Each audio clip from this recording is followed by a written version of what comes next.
ಮೊದಲನೆಯದಾಗಿ ನಮ್ಮ ರಾಜ್ಯದ ವಿವಿಧ ಜಾನಪದ ನೃತ್ಯವನ್ನು ಬಿಂಬಿಸುವ ಸ್ವಾಗತ ನೃತ್ಯವನ್ನು ಪ್ರದರ್ಶಿಸಲು ಕಲಾಕೃತಿ ತಂಡ ನಿಮ್ಮ ಮುಂದೆ.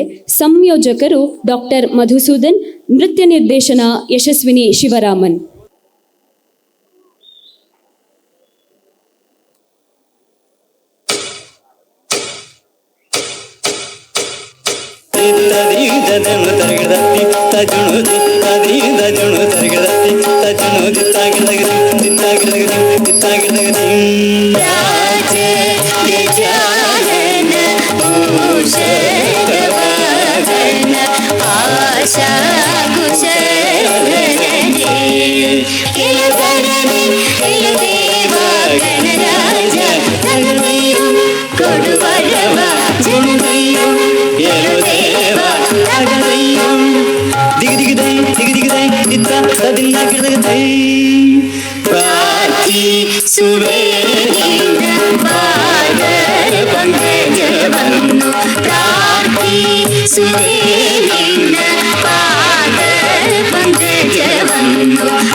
ಕೋಲು ಕೋಲಣ್ಣ ಕೋಲು ಕೋಲು ಕೋಲೆ ಕೋಲೆ ಕೋಲಣ್ಣ ಕೋಲೆ ಕೋಲಣ್ಣ ಕೋಲೆ ಕೋಲೆ ಕೋಲಣ್ಣ ಕೋಲೆ ಕೋಲು ಕೋಲಣ್ಣ ಕೋಲು ಕೋಲು ಕೋಲೆ ಕೋಲೆ ಕೋಲಣ್ಣ ಕೋಲೆ ಕೋಲಣ್ಣ ಕೋಲೆ ಕೋಲೆ ಕೋಲಣ್ಣ ಕೋಲೆ. ನೀರಿಗೆ ಹೋಗೋ ಹೆಣ್ಣೆ ನಿಲ್ಲೇನ ಬರುತ್ತೀನಿ, ನಿನ್ನಾಣೆ ನಿನ್ನ ಕೊಡದಾಡೆ, ನಿನ್ನಾಣೆ ನಿನ್ನ ಕೊಡದಾಡೆ. ನಿಲ್ಲು ನಿಲ್ಲೆನ್ನವಳೆ ಕರೆದಾವೆ ಕೈಯ ಬಳೆ, ಬಿರಿದಾವೆ ನಿನ್ನ ನಗೆ ಮುಗುಳೆ, ಬಿರಿದಾವೆ ನಿನ್ನ ನಗೆ ಮುಗುಳೆ. ಕೋಲು ಕೋಲಣ್ಣ ಕೋಲು ಕೋಲು ಕೋಲೆ ಕೋಲೆ ಕೋಲಣ್ಣ ಕೋಲೆ ಕೋಲಣ್ಣ ಕೋಲೆ ಕೋಲೆ ಕೋಲಣ್ಣ ಕೋಲೆ.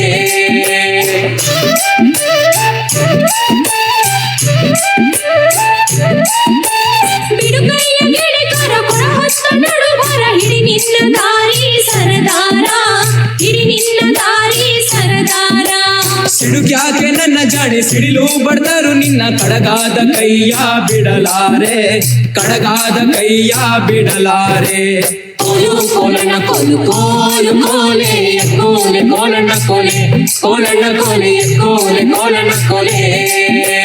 ಕೋಲು ಕೋಲಣ್ಣ ಕೋಲು ಕೋಲು ಕೋಲೆ ಕೋಲೆ ಕೋಲಣ್ಣ ಕೋಲೆ ಕೋಲಣ್ಣ ಕೋಲೆ ಕೋಲೆ ಕೋಲಣ್ಣ ಕೋಲೆ ಕೋಲೆ ಕೋಲಣ್ಣ ಕೋಲೆ ಕೋಲಣ್ಣ ಕೋಲೆ ಕೋಲೆ ಕೋಲಣ್ಣ ಕೋಲೆ ಕೋಲೆ ಕೋಲಣ್ಣ ಕೋಲೆ ಕೋಲಣ್ಣ ಕೋಲೆ ಕೋಲೆ ಕೋಲಣ್ಣ ಕೋಲೆ.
ಮುಂಗೊಂಡಾದ ಮಾದೇವನವರು ಮುಂದಲ ಪೂಜೆಗೆ ಬರು ಬರುವಾಗ ಕಣ್ಣು ಕಾಯ ಸಾಮ್ರಾಣಿಯ ಗಮನು ಮಂಜು ಕಾವಿದಾವೆ ಬೆಟ್ಟಾದ ಮಾದೇವ ಬರುವಾಗ ಹುಟ್ಟುಗಲ್ಲು ಗುಟ್ಟಿದವೋ ಹುಲಿಯ ಮ್ಯಾಲೆ ಮಾದೇವ ಬರುವ ಮಾಡ ನೋಡಯ್ಯ ಆರುಮಲೆ ಏಳುಮಲೆ ಕಿರುಮಲೆ ಹುಲಗಸಿ ಮಲೆ 77 ಮಲೆ ಒಳಗಿನಲ್ಲಿ ನಾಟಕನಾಡತಕ್ಕಂಥ ನಮ್ಮ ಮಾದೇವನ ಪಾದಕ್ಕೆ ಒಂದು ಸಾರಿ ಉದ್ರೇನೇ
ಕರ್ನಾಟಕದ ವಿವಿಧ ನೃತ್ಯಗಳ ಮೂಲಕ ನೋಡುಗರ ಮನಸ್ಸನ್ನ ಗೆದ್ದಿರುವ ಕಲಾಕೃತಿ ತಂಡಕ್ಕೆ ಧನ್ಯವಾದಗಳು.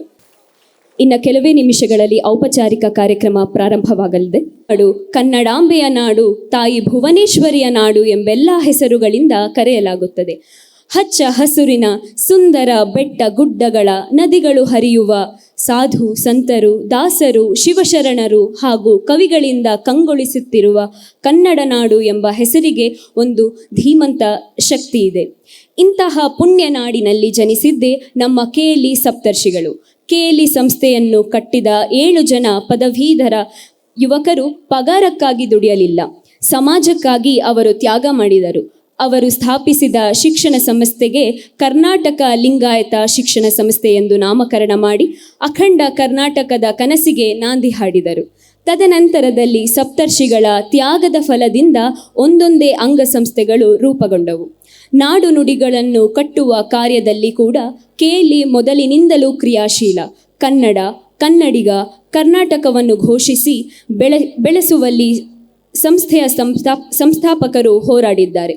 ಪ್ರೊಫೆಸರ್ ಬಸವನಾಳ, ಪಂಡಿತಪ್ಪ ಚಿಕ್ಕೋಡಿ, ಪ್ರೊಫೆಸರ್ ಸಾಖರೆ, ವೀರಗೌಡ ಪಾಟೀಲ ಮೊದಲಾದವರು ತಮ್ಮ ಚಟುವಟಿಕೆಗಳಿಂದ ಕನ್ನಡಕ್ಕೆ ಶಕ್ತಿ ತುಂಬಿದರು. ಕನ್ನಡದ ಹೆಸರಾಂತ ಸಾಹಿತಿಗಳನ್ನು ರೂಪಿಸಿದ ಶ್ರೇಯಸ್ಸು ಈ ಸಂಸ್ಥೆಗಿದೆ. Doctor SL Bhyrappa, professor Samshi ಭೂಸನೂರವರ, doctor DS Karki, SO Inchal ಹಾಗೂ ಜ್ಞಾನಪೀಠ ಪ್ರಶಸ್ತಿ ಪುರಸ್ಕೃತ ಡಾಕ್ಟರ್ ಚಂದ್ರಶೇಖರ ಕಂಬಾರ ಅವರು KLE ರೂಪಿಸಿದ ಪ್ರತಿಭೆಗಳು. ಕನ್ನಡ ನಾಡಿಗೆ KLEಯ ಕೊಡುಗೆ ಅಪಾರ. ಕನ್ನಡ ರಾಜ್ಯೋತ್ಸವ ಹಾಗೂ ಸಂಸ್ಥಾಪಕರ ದಿನದ ಸಮ್ಮಿಲನ ಈ ಶುಭ ದಿನದಿಂದು ನಡೆಯುತ್ತಿದೆ. ಬೇಂದ್ರೆಯಜ್ಜನವರು ಹೇಳಿದಂತೆ ಪದ್ಯ ಬರೆಯೋಕೆ ಕನ್ನಡನೇ ಚಂದ. ಅದರಂತೆಯೇ ಕನ್ನಡ ನಾಡಿನಲ್ಲಿ ಹಲವಾರು ಕವಿಗಳು ಕನ್ನಡ ನಾಡನ್ನು ಕುರಿತು ಅದ್ಭುತವಾಗಿ ಪದ್ಯಗಳನ್ನು, ಹಾಡುಗಳನ್ನು, ಕವಿತೆಗಳನ್ನು ರಚಿಸಿದ್ದಾರೆ. ಇಂತಹ ಒಂದು ಗೀತೆ ಈರಣ್ಣ ಮೂಲಿಮನಿಯವರ ಸಾಹಿತ್ಯದಲ್ಲಿ ಮೂಡಿ ಬಂದಂತಹ ಜಯ ಜಯ ಕರ್ನಾಟಕ ದೇವಿಯೇ ನಿನಗಿದೋ ಕನ್ನಡ ಉಲಿವ ಪುಷ್ಪ. ಈ ಗೀತೆಯನ್ನು ಹಾಡಿ ಈ ಕಾರ್ಯಕ್ರಮವನ್ನು ಪ್ರಾರಂಭ ಮಾಡಬೇಕೆಂದು ತೀರ್ಥಂಕರ ಪ್ರಥಮ BBA LLB ವಿದ್ಯಾರ್ಥಿ ಇವರಲ್ಲಿ ಮನವಿ.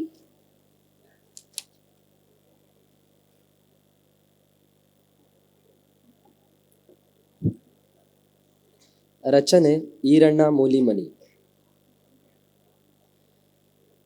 ಜಯ ಜಯ ಜಯ ಜಯ ಕನ್ನಡ ದೇವಿಯೇ ನಿನಗಿದು ಕನ್ನಡ ಉಳಿವ ಪುಷ್ಪ. ಜಯ ಜಯ ಜಯ ಜಯ ಕನ್ನಡ ದೇವಿಯೇ ನಿನಗಿದೋ ಕನ್ನಡ ಉಲಿವ ಪುಷ್ಪ. ಸಂತಸ ಹರಿಸುತ್ತ ಹಾಡುತ್ತ ವೈಭವ, ಸಂತಸ ಹರಿಸುತ್ತ ಹಾಡುತ್ತ ವೈಭವ, ಕಂಗಳು ಸುರಿಸಿವೆ ಆನಂದ ಭಾಷ್ಪ. ಜಯ ಜಯ ಜಯ ಜಯ ಕನ್ನಡ ದೇವಿಯೇ ನಿನಗಿದೋ ಕನ್ನಡ ಉಲಿವ ಪುಷ್ಪ. ಶಿಲೆಯರಳಿಸಿತೋ ಬಾಲೆಯ ನರ್ತನ, ಅಮರತ್ವದ ಕಲೆ ವಿಶ್ವದಿಮಾನ್ಯ. ಶಿಲೆಯರಳಿಸಿತೋ ಬಾಲೆಯ ನರ್ತನ, ಅಮರತ್ವದ ಕಲೆ ವಿಶ್ವದಿಮಾನ್ಯ. ಪಾವನವೀನೆಲ ಸಿರಿ ಸಂಪದ ಜಲ, ಪಾವನವೀನೆಲ ಸಿರಿ ಸಂಪದ ಜಲ, ಕೃಷ್ಣ ತುಂಗೆ ಕಾವೇರಿಗೆ ಜನ್ಯ, ಕೃಷ್ಣ ತುಂಗೆ ಕಾವೇರಿಗೆ ಜನ್ಯ. ಜಯ ಜಯ ಜಯ ಜಯ ಕನ್ನಡ ದೇವಿಯೇ ನಿನಗಿದೋ ಕನ್ನಡ ಉಲಿವ ಪುಷ್ಪ. ಕನ್ನಡ ದೇವಿಗೆ ಬೆಳಗಿದೆ ಭುವಿಗೆ, ಕೋಗಿಲೆ ಹಾಡಿದೆ ಕವಿ ನುಡಿ ಧಾಟಿಗೆ. ಕನ್ನಡ ದೇವಿಗೆ ಬೆಳಗಿದೆ ಭುವಿಗೆ, ಕೋಗಿಲೆ ಹಾಡಿದೆ ಕವಿ ನುಡಿ ಧಾಟಿಗೆ. ರಸ ಋಷಿ ನೀಡಿದ ಕಾವ್ಯದ ಕೊಡುಗೆ, ರಸ ಋಷಿ ನೀಡಿದ ಕಾವ್ಯದ ಕೊಡುಗೆ. ಅಂದ ಚಂದ ಕನ್ನಡ ನುಡಿ ಸೃಷ್ಟಿಗೆ, ಅಂದ ಚಂದ ಕನ್ನಡ ನುಡಿ ಸೃಷ್ಟಿಗೆ. ಜಯ ಜಯ ಜಯ ಜಯ ಕನ್ನಡ ದೇವಿಯೇ ನಿನಗಿದೋ ಕನ್ನಡ ಉಲಿವ ಪುಷ್ಪ. ನಿನಗಿದೋ ಕನ್ನಡ ಉಲಿವ ಪುಷ್ಪ, ನಿನಗಿದೋ ಕನ್ನಡ ಉಲಿವ ಪುಷ್ಪ. ಧನ್ಯವಾದಗಳು. ಎಂತಹ ಅದ್ಭುತ ಗೀತೆ. ಧನ್ಯವಾದಗಳು ತೀರ್ಥಂಕರ್. ತನು ಕನ್ನಡ, ಮನ ಕನ್ನಡ, ನಡೆ ಕನ್ನಡ, ನುಡಿ ಕನ್ನಡ ಎಂದು ಕನ್ನಡದ ಉಳಿವಿಗೆ ಆಶಿಸುತ್ತಿರುವ ಎಲ್ಲ ಕನ್ನಡ ಮನಸ್ಸುಗಳಿಗೆ ಮತ್ತು ನಮ್ಮ ಈ ಸಂಸ್ಥಾಪಕರ ದಿನಾಚರಣೆ ಹಾಗೂ ಕನ್ನಡೋತ್ಸವಕ್ಕೆ ಆಗಮಿಸಿರುವ ಅತಿಥಿ ಮಹೋದಯರನ್ನು ಸ್ವಾಗತಿಸಬೇಕಾಗಿ ಐಶ್ವರ್ಯ ಮಹಾದೇವ್, ಪ್ರಥಮ BA LLB ವಿದ್ಯಾರ್ಥಿ, ಇವರಲ್ಲಿ ಮನವಿ.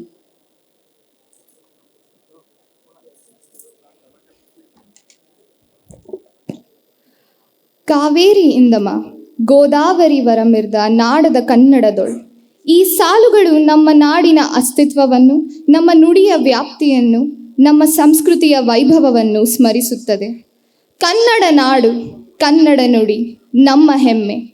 ಮಾನ್ಯ ಅತಿಥಿಗಳು, ಪ್ರಾಧ್ಯಾಪಕರು ಹಾಗೂ ವಿದ್ಯಾರ್ಥಿ ಬಂಧುಗಳಿಗೆ ಶುಭೋದಯ ಮತ್ತು ಕನ್ನಡ ರಾಜ್ಯೋತ್ಸವ ದಿನದ ಹಾರ್ದಿಕ ಶುಭಾಶಯಗಳು. ನಮ್ಮ KLE ಕಾನೂನು ಮಹಾವಿದ್ಯಾಲಯದ ವತಿಯಿಂದ ಆಯೋಜಿಸಲಾದ ಕನ್ನಡ ರಾಜ್ಯೋತ್ಸವ ಸಮಾರಂಭ ಹಾಗೂ ಸಂಸ್ಥಾಪಕರ ದಿನಾಚರಣೆಗೆ ನಿಮ್ಮೆಲ್ಲರನ್ನು ಹೃತ್ಪೂರ್ವಕವಾಗಿ ಸ್ವಾಗತಿಸುತ್ತಿದ್ದೇನೆ. ನಮ್ಮ ರಾಜ್ಯದ ಇತಿಹಾಸ, ಸಂಸ್ಕೃತಿ, ಕಲೆ ಮತ್ತು ಪರಂಪರೆಯ ಆಚರಣೆಯ ಭಾಗವಾಗಿ ಈಗ ನಾವು ನಮ್ಮ ರಾಜ್ಯೋತ್ಸವದ ಕಾರ್ಯಕ್ರಮವನ್ನು ಪ್ರಾರಂಭಿಸುತ್ತಿದ್ದೇವೆ. ನಮ್ಮ ಭಾಷೆ ಕನ್ನಡವು ಕೇವಲ ಮಾತಿನ ಮಾಧ್ಯಮವಲ್ಲ, ಅದು ಸಂಸ್ಕೃತಿಯ ಪ್ರತೀಕ. ಸಾಹಿತ್ಯ, ಶಕ್ತಿ ಮತ್ತು ಮಾನವೀಯತೆಯ ಮೌಲ್ಯಗಳ ಪರಿಮಳ. ಇದೇ ನಾಡಿನಲ್ಲಿ ಹುಟ್ಟವರು ಬಸವಣ್ಣ, ಕುವೆಂಪು ಮತ್ತು ದ.ರಾ. ಬೇಂದ್ರೆ ಅಂತವರ ದಿಗ್ಗಜರು. ತಮ್ಮ ನುಡಿಯಿಂದ ಲೋಕವನ್ನೇ ಪ್ರಭಾವಿತಗೊಳಿಸಿದರು. ಇದು ನಮ್ಮ 110ರ ಸಂಸ್ಥಾಪಕರ ದಿನಾಚರಣೆ. ನಾಳೆಯನ್ನು ಕಂಡು 7 ದಾರ್ಶನಿಕರು ತಮ್ಮ ಅಂತಿಮಗಾಗಿ KLES ಆಗಿ ಮಾರ್ಪಟ್ಟ ಒಂದು ಹೊಸ ಉದ್ದೇಶಕ್ಕಾಗಿ ತಮ್ಮ ದೃಷ್ಟಿಕೋನವನ್ನು ಶೋಷಿಸಲು, ರೂಪಿಸಲು ಮತ್ತು ನಿರ್ಮಿಸಲು ಪ್ರತಿಜ್ಞೆ ಮಾಡಿದರು.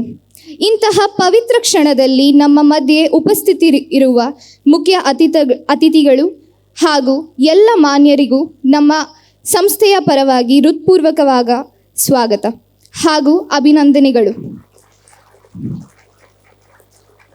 ಎಂದು ತಿಳಿಸಲು ನನಗೆ ಅತ್ಯಂತ ಸಂತೋಷವಾಗುತ್ತಿದೆ.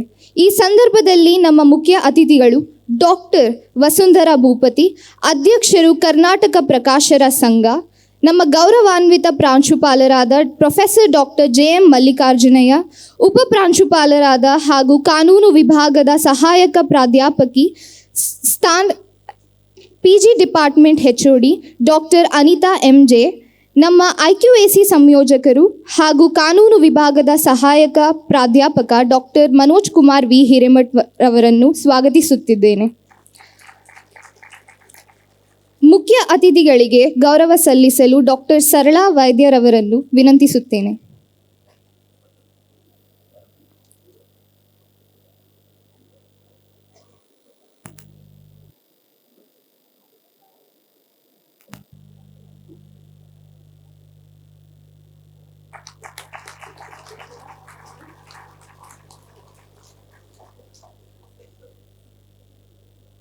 ಧನ್ಯವಾದಗಳು ಮ್ಯಾಮ್. ನಮ್ಮ ಪ್ರಾಂಶುಪಾಲರಿಗೆ ಗೌರವ ಸಲ್ಲಿಸಲು ಶರ್ಮಿಳಾ ಮೇಡಮ್ ರವರನ್ನು ವಿನಂತಿಸುತ್ತೇನೆ.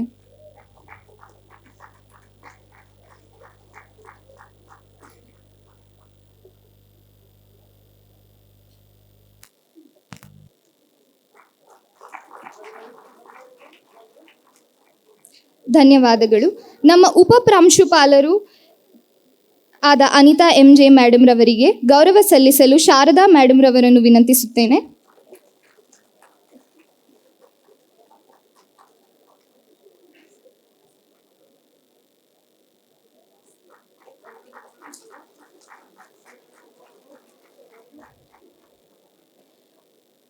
ಡಾಕ್ಟರ್ ಮನೋಜ್ ಸರ್ ಅವರಿಗೆ ಸುವರ್ಣ ಮೇಡಮ್ ರವರು ಗೌರವ ಸಲ್ಲಿಸಬೇಕೆಂದು ವಿನಂತಿಸುತ್ತೇನೆ.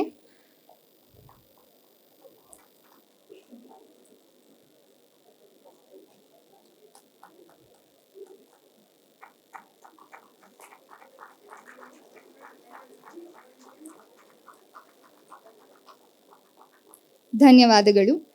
ಕನ್ನಡವು ಕೇವಲ ನುಡಿಯಲ್ಲ, ಅದು ಒಂದು ಅನುಭವ, ಮನಸ್ಸು ಮತ್ತು ಆತ್ಮದ ನಡುವಿನ ಪವಿತ್ರ ಸೇತುವೆ. ನಾಡು, ನುಡಿ ಮತ್ತು ನಾವೆಂಬ ತ್ರಿವೇಣಿ ಯಾವಾಗ ಒಂದಾಗುತ್ತದೆಯೋ ಅಲ್ಲಿ ನಿಜವಾದ ಕನ್ನಡದ ಅರ್ಥ ಅರಳುತ್ತದೆ. ಕನ್ನಡವನ್ನು ಮಾತನಾಡುವುದು ಸಾಕಲ್ಲ, ಅದನ್ನು ಬದುಕುವುದು, ಅದರಲ್ಲಿ ಶ್ವಾಸಿಸುವುದು, ಅದರಲ್ಲಿ ಸಾಯುವುದೇ ನಿಜವಾದ ಕನ್ನಡಿಗನ ಧರ್ಮ. ಧನ್ಯವಾದಗಳು. ಜೈ ಕರ್ನಾಟಕ, ಜೈ ಕನ್ನಡ. ಧನ್ಯವಾದಗಳು ಐಶ್ವರ್ಯ ಮಹಾದೇವ್. ನಮ್ಮ ಸಂಸ್ಥೆಯ ಅಡಿಪಾಯ ಹಾಕಿದ ಮಹಾನುಭಾವರ ಸ್ಮರಣೆಯೊಂದಿಗೆ ಇಂದು ನಾವು ಸಂಸ್ಥಾಪಕರ ದಿನ ಮತ್ತು ಕನ್ನಡ ರಾಜ್ಯೋತ್ಸವವನ್ನು ಆಚರಿಸುತ್ತಿದ್ದೇವೆ. ಇದು ನಮ್ಮ ಸಂಸ್ಕೃತಿಯ ಹೆಮ್ಮೆ ಹಾಗೂ ಶಿಕ್ಷಣದ ಬೆಳಕಿನ ಉತ್ಸವವೂ ಹೌದು. ಈ ವಿಶೇಷ ಉತ್ಸವಕ್ಕೆ ಹೊಸ ಮೆರುಗನ್ನು ನೀಡಲು ಆಗಮಿಸಿರುವ ಮುಖ್ಯ ಅತಿಥಿಗಳಾದ ಡಾಕ್ಟರ್ ವಸುಂಧರಾ ಭೂಪತಿ, ಅಧ್ಯಕ್ಷರು ಕರ್ನಾಟಕ ಪ್ರಕಾಶಕರ ಸಂಘ, ಇವರ ಪರಿಚಯವನ್ನು ನೀಡಲು ಬರಮಾಡಿಕೊಳ್ಳೋಣ ತೃತೀಯ BALLB ವಿದ್ಯಾರ್ಥಿ ಯಶಸ್ ಮೋಹನ್ ರವರನ್ನ. ಸರ್ವರಿಗೂ ಪ್ರಣಾಮಗಳು. ಎಲ್ಲರಿಗೂ 70ನೇ ಕನ್ನಡ ರಾಜ್ಯೋತ್ಸವದ ಶುಭಾಶಯಗಳು. ನಮ್ಮ ಇಂದಿನ ಅತಿಥಿಯನ್ನು ಸಭೆಗೆ ಪರಿಚಯಿಸಲು ಸಂತಸ ಪಡುತ್ತೇನೆ. ಡಾಕ್ಟರ್ ವಸುಂಧರಾ ಭೂಪತಿಯವರು ವೈದ್ಯೆಯಾಗಿ, ಸಾಹಿತಿಯಾಗಿ, ಸಂಘಟಕಿಯಾಗಿ, ಸಾಮಾಜಿಕ ಹೋರಾಟಗಾರ್ತಿಯಾಗಿ ಮತ್ತು ಅಂಕಣಗಾರ್ತಿಯಾಗಿ ನಾಡಿನಾದ್ಯಂತ ಪ್ರಸಿದ್ಧರು. ಇವರು ಎಂ ರಾಘವೇಂದ್ರ ರಾವ್ ಮತ್ತು ಶಾಂತಾಬಾಯಿ ಅವರ ಮಗಳಾಗಿ ರಾಯಚೂರಿನಲ್ಲಿ ಜೂನ್ 5, 1962ರಲ್ಲಿ ಜನಿಸಿದರು. ವೈದ್ಯ ಸಾಹಿತ್ಯ, ಕತೆ, ನಾಟಕ, ಕವನ, ಗ್ರಂಥ ಸಂಪಾದನೆ ಪ್ರಕಾರಗಳಲ್ಲಿ ಇವರು 75ಕ್ಕೂ ಹೆಚ್ಚು ಕೃತಿಗಳು ಪ್ರಕಟಗೊಂಡಿವೆ. ಇವರು ರಚಿಸಿದ ಕೃತಿಗಳಲ್ಲಿ ಆರೋಗ್ಯ ಸಂಗಾತಿ 3 ಬೃಹತ್ ಸಂಪುಟಗಳು, ಮನೆಯಂಗಳದಲ್ಲಿ ಔಷಧಿವನ, ಹೂ ಮತ್ತು ಆರೋಗ್ಯ, ಪ್ರೀತಿ, ಕಥಾ ಸಂಕಲನ, ಸಂಕ್ರಾಂತಿ, ಕವನ ಸಂಕಲನ, ಮಹಿಳೆ ಮತ್ತು ಮೌಢ್ಯ ಪ್ರಮುಖವಾದವು. ಇವರ ಸಂಪಾದಕತ್ವದಲ್ಲಿ ಆರೋಗ್ಯ ಚಿಂತನಾ ಮಾಲಕೆಯಡಿ ಪ್ರಕಟವಾದ 45 ಕೃತಿಗಳು ಜನರಲ್ಲಿ ಆರೋಗ್ಯವನ್ನು ಕುರಿತಂತೆ ಹೆಚ್ಚಿನ ಅರಿವನ್ನು ಮೂಡಿಸಿರುವ ಪುಸ್ತಕಗಳೆನಿಸಿವೆ. ಇವರ ಕೆಲವು ಪುಸ್ತಕಗಳು ಆಂಗ್ಲ ಮತ್ತು ಹಿಂದಿ ಭಾಷೆಗಳಿಗೆ ಅನುವಾದಗೊಂಡಿವೆ. ಇವರು ವೈದ್ಯಲೋಕ ಮಾಸಪತ್ರಿಕೆ ಸಂಪಾದಕರಾಗಿದ್ದಾರೆ. ಇವರು ರಚಿಸಿರುವ ಹಲವಾರು ಲೇಖನಗಳು ಮತ್ತು ಕವಿತೆ ಕರ್ನಾಟಕ ರಾಜ್ಯದ ವಿವಿಧ ವಿಶ್ವವಿದ್ಯಾಲಯಗಳ ಪಠ್ಯಕ್ರಮಗಳಲ್ಲಿ ಸೇರ್ಪಡೆಯಾಗಿವೆ. ಡಾಕ್ಟರ್ ವಸುಂಧರಾ ಭೂಪತಿಯವರು ರಾಜ್ಯ ಸರ್ಕಾರದ ಹೆಣ್ಣು ಭ್ರೂಣ ಹತ್ಯೆ ನಿಷೇಧ ಸಮಿತಿಯ ಸದಸ್ಯೆಯಾಗಿ ಕಾರ್ಯನಿರ್ವಹಿಸಿದ್ದಾರೆ. ಕರ್ನಾಟಕ ಲೇಖಕಿಯರ ಸಂಘದ ಅಧ್ಯಕ್ಷೆಯಾಗಿ ಹಾಗೂ ಕರ್ನಾಟಕ ರಾಜ್ಯ ವಿಜ್ಞಾನ ಪರಿಷತ್ತಿನ ಗೌರವ ಕಾರ್ಯದರ್ಶಿಯಾಗಿ ಕಾರ್ಯನಿರ್ವಹಿಸಿದ್ದಾರೆ. ಕನ್ನಡ ಪುಸ್ತಕ ಪ್ರಾಧಿಕಾರದ ಮೊದಲ ಮಹಿಳಾ ಅಧ್ಯಕ್ಷರಾಗಿ ಪುಸ್ತಕ ಸಂಸ್ಕೃತಿ ಕೈಂಕರ್ಯಕ್ಕೆ 10 ಹಲವು ಯೋಜನೆಗಳನ್ನು ಕೈಗೊಂಡಿದ್ದರು ಹಾಗೂ ಅವರು ಅನೇಕ ಹುದ್ದೆಗಳಲ್ಲಿ ಸೇವೆ ಸಲ್ಲಿಸಿ ಪ್ರಮುಖ ಜವಾಬ್ದಾರಿಗಳನ್ನು ಹೊತ್ತಿದ್ದಾರೆ. ಇತ್ತೀಚೆಗೆ ಕರ್ನಾಟಕ ಪ್ರಕಾಶಕರ ಸಂಘದ ಮೊದಲ ಮಹಿಳಾ ಅಧ್ಯಕ್ಷೆಯಾಗಿ ಆಯ್ಕೆಯಾಗಿದ್ದಾರೆ. ಡಾಕ್ಟರ್ ವಸುಂಧರಾ ಭೂಪತಿಯವರು 2012ರಲ್ಲಿ ಜಪಾನಿನ ಹಿರೋಶಿಮಾದಲ್ಲಿ ಜರುಗಿದ ಅಂತಾರಾಷ್ಟ್ರೀಯ ವೈದ್ಯರ ವಿಶ್ವಶಾಂತಿ ಸಮ್ಮೇಳನದಲ್ಲಿ ಭಾರತವನ್ನು ಪ್ರತಿನಿಧಿಸಿದ್ದಾರೆ. 2015ರಲ್ಲಿ ಜರುಗಿದ ಬಳ್ಳಾರಿ ಜಿಲ್ಲಾ ಸಾಹಿತ್ಯ ಸಮ್ಮೇಳನದಲ್ಲಿ ಸರ್ವಾಧ್ಯಕ್ಷೆಯಾಗಿದ್ದರು. 2018ರಲ್ಲಿ ಬ್ರಹನ್ನಿನಲ್ಲಿ ಜರುಗಿದ ಪ್ರಥಮ ಅಂತಾರಾಷ್ಟ್ರೀಯ ಕನ್ನಡ ಸಾಹಿತ್ಯ ಸಮ್ಮೇಳನದಲ್ಲಿ ಸಂಪನ್ಮೂಲ ವ್ಯಕ್ತಿಯಾಗಿ ಪಾಲ್ಗೊಂಡಿದ್ದರು. 2019ರಲ್ಲಿ ಅರಬ್ ರಾಷ್ಟ್ರವಾದ ಅಬುದಾಬಿಯಲ್ಲಿ ಜರುಗಿದ 15ನೇ ವಿಶ್ವ ಕನ್ನಡ ಸಂಸ್ಕೃತಿ ಸಮ್ಮೇಳನದ ಸರ್ವಾಧ್ಯಕ್ಷೆಯಾಗಿದ್ದರು. 2019ರ ಅಮೆರಿಕದ ನ್ಯೂ ಜರ್ಸಿಯಲ್ಲಿ ಜರುಗಿದ ಕನ್ನಡ ಸಾಹಿತ್ಯ ರಂಗ ಆಯೋಜಿಸಿದ ವಸಂತ ಸಾಹಿತ್ಯೋತ್ಸವ ಕಾರ್ಯಕ್ರಮದಲ್ಲಿ ಮುಖ್ಯ ಅತಿಥಿಯಾಗಿ ಪಾಲ್ಗೊಂಡಿದ್ದರು. ಡಾಕ್ಟರ್ ವಸುಂಧರಾ ಭೂಪತಿಯವರಿಗೆ 2007ರಲ್ಲಿ HIV ಏಡ್ಸ್ ಲೇಖನಕ್ಕೆ ಯುನಿಸೆಫ್ ಪತ್ರಿಕೋದ್ಯಮ ಪ್ರಶಸ್ತಿ, ಕರ್ನಾಟಕ ವಿಜ್ಞಾನ ಮತ್ತು ತಂತ್ರಜ್ಞಾನ ಅಕಾಡೆಮಿಯಿಂದ ಶ್ರೇಷ್ಠ ಲೇಖಕಿ ಪುರಸ್ಕಾರ, ಹೂ ಮತ್ತು ಆರೋಗ್ಯ ಪುಸ್ತಕಕ್ಕೆ ಅಕಲಂಕ ಪ್ರಶಸ್ತಿ, ಕರ್ನಾಟಕ ವಿಜ್ಞಾನ ಮತ್ತು ತಂತ್ರಜ್ಞಾನ ಇಲಾಖೆಯಿಂದ ಶ್ರೇಷ್ಠ ವಿಜ್ಞಾನ ಸಂವಾಹಕರ ರಾಜ್ಯ ಪ್ರಶಸ್ತಿ, 2013-14ನೇ ಸಾಲಿನ ಕರ್ನಾಟಕ ರಾಜ್ಯ ಪರಿಸರ ಪ್ರಶಸ್ತಿ, ಮಗ್ಗು ಅರಳುವಾಗ ಕೃತಿಗೆ ಮಾತೃಶ್ರೀ ರತ್ನಮ್ಮ ಹೆಗ್ಗಡೆ ಗ್ರಂಥ ಬಹುಮಾನ ಮತ್ತು ಡಾಕ್ಟರ್ PS ಶಂಕರ ವೈದ್ಯ ಸಾಹಿತ್ಯ ಪ್ರಶಸ್ತಿ, ಜೀವಮಾನ ಸಾಧನೆಗಾಗಿ ಸ್ವದೇಶಿ ವಿಜ್ಞಾನ ಆಂದೋಲನ ಸಂಸ್ಥೆಯ ವಿಶ್ವೇಶ್ವರಯ್ಯ ಪ್ರಶಸ್ತಿ, ಕೆಂಪೇಗೌಡ ಪ್ರಶಸ್ತಿ, ಸೀತಾಸುತ ಸಾಹಿತ್ಯ ಪ್ರಶಸ್ತಿ, ಕರ್ನಾಟಕ ಸಮುದಾಯ ಆರೋಗ್ಯ ಸಂಸ್ಥೆಯ 2023ನೇ ಸಾಲಿನ ಸಮೃದ್ಧ ಸಮುದಾಯ ಆರೋಗ್ಯ ಸಾಹಿತ್ಯ ಪ್ರಶಸ್ತಿ, ಆಯುರ್ವೇದ ಅಕಾಡೆಮಿಯಿಂದ ಆಯುರ್ವೇದ ಜ್ಯೋತಿ, ವೈದ್ಯರತ್ನ, ಶರಣ ಸಾಹಿತ್ಯ ಪರಿಷತ್ತಿನ ಶಂಕರಶ್ರೀ ದತ್ತಿ ಪ್ರಶಸ್ತಿ ಸೇರಿದಂತೆ ಮುಂತಾದ ಅನೇಕ ಪ್ರಶಸ್ತಿಗಳಿಗೆ ಇವರಿಗೆ ದೊರೆತಿವೆ. 2021ರ ಅಕ್ಟೋಬರ್ನಲ್ಲಿ ಜರುಗಿದ ಕೇಂದ್ರ ಕನ್ನಡ ಸಾಹಿತ್ಯ ವೇದಿಕೆಯ ಅಖಿಲ ಕರ್ನಾಟಕ ತೃತೀಯ ಕವಿ ಕಾವ್ಯ ಸಮ್ಮೇಳನದ ಸರ್ವಾಧ್ಯಕ್ಷೆಯಾಗಿದ್ದರು. 2022ರಲ್ಲಿ ಕರ್ನಾಟಕ ಲೇಖಕಿಯರ ಸಂಘದ ಪ್ರತಿಷ್ಠಿತ ಅನುಪಮ ಪ್ರಶಸ್ತಿ, ಸಾಮಾಜಿಕ ಮತ್ತು ಸಾಂಸ್ಕೃತಿಕ ಕ್ಷೇತ್ರದ ಜೀವಮಾನ ಸಾಧನೆಗೆ ಕೊಡಮಾಡುವ 2023-24ನೇ ಸಾಲಿನ ಕರ್ನಾಟಕ ಸರ್ಕಾರದ ಅತ್ಯುನ್ನತ ಪ್ರಶಸ್ತಿಯಾದ ಅಕ್ಕ ಮಹಾದೇವಿ ಪ್ರಶಸ್ತಿಗೂ ಇವರು ಭಾಜನರಾಗಿದ್ದಾರೆ. ಇವರ ಜೀವಮಾನ ಸಾಧನೆಯನ್ನು ಗುರುತಿಸಿ ಬಳ್ಳಾರಿಯ ವಿಜಯನಗರ ಶ್ರೀ ಕೃಷ್ಣದೇವರಾಯ ವಿಶ್ವವಿದ್ಯಾಲಯವು ಗೌರವ ಡಾಕ್ಟರೇಟ್ ನೀಡಿ ಗೌರವಿಸಿದೆ. ಡಾಕ್ಟರ್ ವಸುಂಧರಾ ಭೂಪತಿ ಅವರ ಜೀವನ ಮತ್ತು ಸಾಧನೆ ಕುರಿತಂತೆ ಇಬ್ಬರು ಸಂಶೋಧನೆ ನಡೆಸಿ ಈಗಾಗಲೇ PhD ಪಡೆದಿದ್ದಾರೆ. ಇಂತಹ ಮೇರು ವ್ಯಕ್ತಿತ್ವ ಇಂದು ನಮ್ಮೊಡನೆ ಮುಖ್ಯ ಅತಿಥಿಯಾಗಿರುವುದು ನಮ್ಮ ಹೆಮ್ಮೆ. ಧನ್ಯವಾದಗಳು.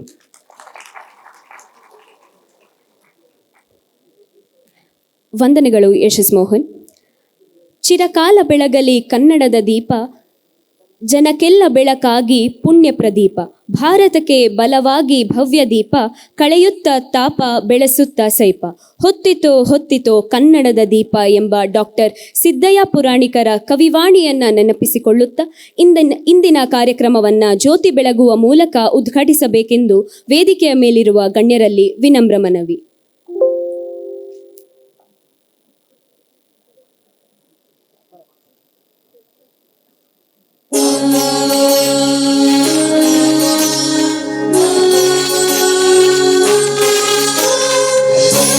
ಕನ್ನಡದ ದೀಪ ಹಚ್ಚಿ ಹಚ್ಚೇವು ಕನ್ನಡದ ದೀಪ, ಕರುನಾಡ ದೀಪ, ಸಿರಿನುಡಿಯ ದೀಪ, ಒಲವೆತ್ತಿ ತೋರುವ ದೀಪ. ಹಚ್ಚೇವು ಕನ್ನಡದ ದೀಪ, ಹಚ್ಚೇವು ಕನ್ನಡದ ದೀಪ.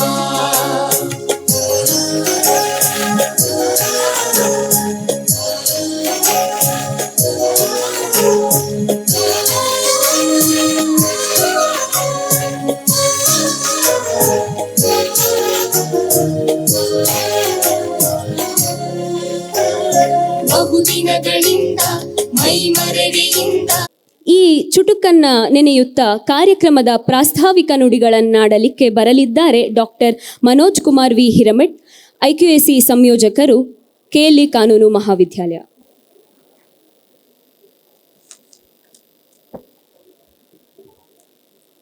ಎಲ್ಲರಿಗೂ ಶುಭ ಮಧ್ಯಾಹ್ನ ಮತ್ತು KLE ಸಂಸ್ಥೆಯ ಸಂಸ್ಥಾಪಕರ ದಿನಾಚರಣೆ ಮತ್ತು ಕನ್ನಡ ರಾಜ್ಯೋತ್ಸವದ ಶುಭಾಶಯಗಳು. ಈ ಒಂದು ಸಂದರ್ಭದಲ್ಲಿ ಪ್ರಾಸ್ತಾವಿಕ ನುಡಿ ನಾನು ಏನು ಬರ್ಕೊಂಬರಲ್ಲ, ಆದರೆ ಇವತ್ತಿನ ಮುಖ್ಯ ಅತಿಥಿಗಳನ್ನು ಹೆಸರನ್ನು ಕೇಳಿದಾಗ ಅನಿಸಿತ್ತು ನನಗೆ ಸ್ವಲ್ಪ ಸರಿಯಾಗಿ ಬರ್ಕೊಂಡು ಹೋಗಿ ಮಾತಾಡೋಣ, ಇಲ್ಲ ಮರ್ಯಾದೆ ಹೋಗುತ್ತೆ ಅಂತ. ಇಲ್ಲ ಕನ್ನಡದ ಕಗ್ಗೊಲೆ ಆಗಿದೆ KLE ಕಾಲೇಜಲ್ಲಿ ಅಂತ ಮುಖ್ಯ ಅತಿಥಿಗಳು ತಿಳ್ಕೊಬಾರ್ದು ಅಂತೇಳಿ ಸ್ವಲ್ಪ ಬರ್ಕೊಂಬಂದಿದ್ದೀನಿ ಅನ್ನೋದಕ್ಕಿಂತ ಸ್ವಲ್ಪ ಗೀಚ್ಕೊಂಡು ಬಂದಿದ್ದೀನಿ ಅಂತ ಹೇಳ್ಬೋದು. ಯಾಕಂದರೆ ಬರೆಯೋದು ಭಾಳ ಕಷ್ಟ, ಗೀಚ್ಕೊಂಬರೋದು ಈಸಿ. ವಿಚಾರ ಕ್ರಾಂತಿ ಸಮಾಜಕ್ಕೆ ಭದ್ರವಾದ ನೆಲೆಗಟ್ಟು ರೂಪಿಸಿಕೊಡುತ್ತದೆ ಅಂತ ಓದಿದೆ. ನಾನು ಲೈಬ್ರರಿಯಲ್ಲಿ ಕೂತಿದ್ದೆ, KLE ಸಂಸ್ಥೆಯ ಬಗ್ಗೆ ಇರುವ ಒಂದು ಪುಸ್ತಕದಲ್ಲಿ ಈ ಒಂದು ವಾಕ್ಯವನ್ನು ಓದಿದೆ. ವಿಚಾರ ಕ್ರಾಂತಿ ಸಮಾಜಕ್ಕೆ ಭದ್ರವಾದ ನೆಲೆಗಟ್ಟನ್ನು ರೂಪಿಸುತ್ತದೆ, ಸಮಾಜವನ್ನು ವೈಚಾರಿಕ ತಳಹದಿಯ ಮೇಲೆ ನಿರ್ಮಿಸುತ್ತದೆ. ಸೊ ವಿಚಾರ ಕ್ರಾಂತಿ ನಡಿಬೇಕು ಅಂತಂದರೆ ಅದಕ್ಕೆ ಶಿಕ್ಷಣವೇ ಅತಿ ಅಮೂಲ್ಯವಾದ ಒಂದು ಸಲಕರಣೆ ಅಂತ ಹೇಳ್ಬೋದು. ಸಮಾಜದಲ್ಲಿ ಸಬಲೀಕರಣ ತರಬೇಕು ಅಂದರೆ ನಾವೇನು ಇಂಗ್ಲೀಷಲ್ಲಿ ಎಂಪವರ್ಮೆಂಟ್ ಅಂತೀವಲ್ಲ, ಅದೊಂದು ಫಾರ್ಮುಲಾ ಇದೆ. ಹೆಂಗೆ ಸಬಲೀಕರಣ ತರೋದು, ಟ್ರಾನ್ಸ್ಫಾರ್ಮೇಷನ್ ಇನ್ ಸೊಸೈಟಿ ಅಂತಂದರೆ taming the power of the powerful and empowering the powerless.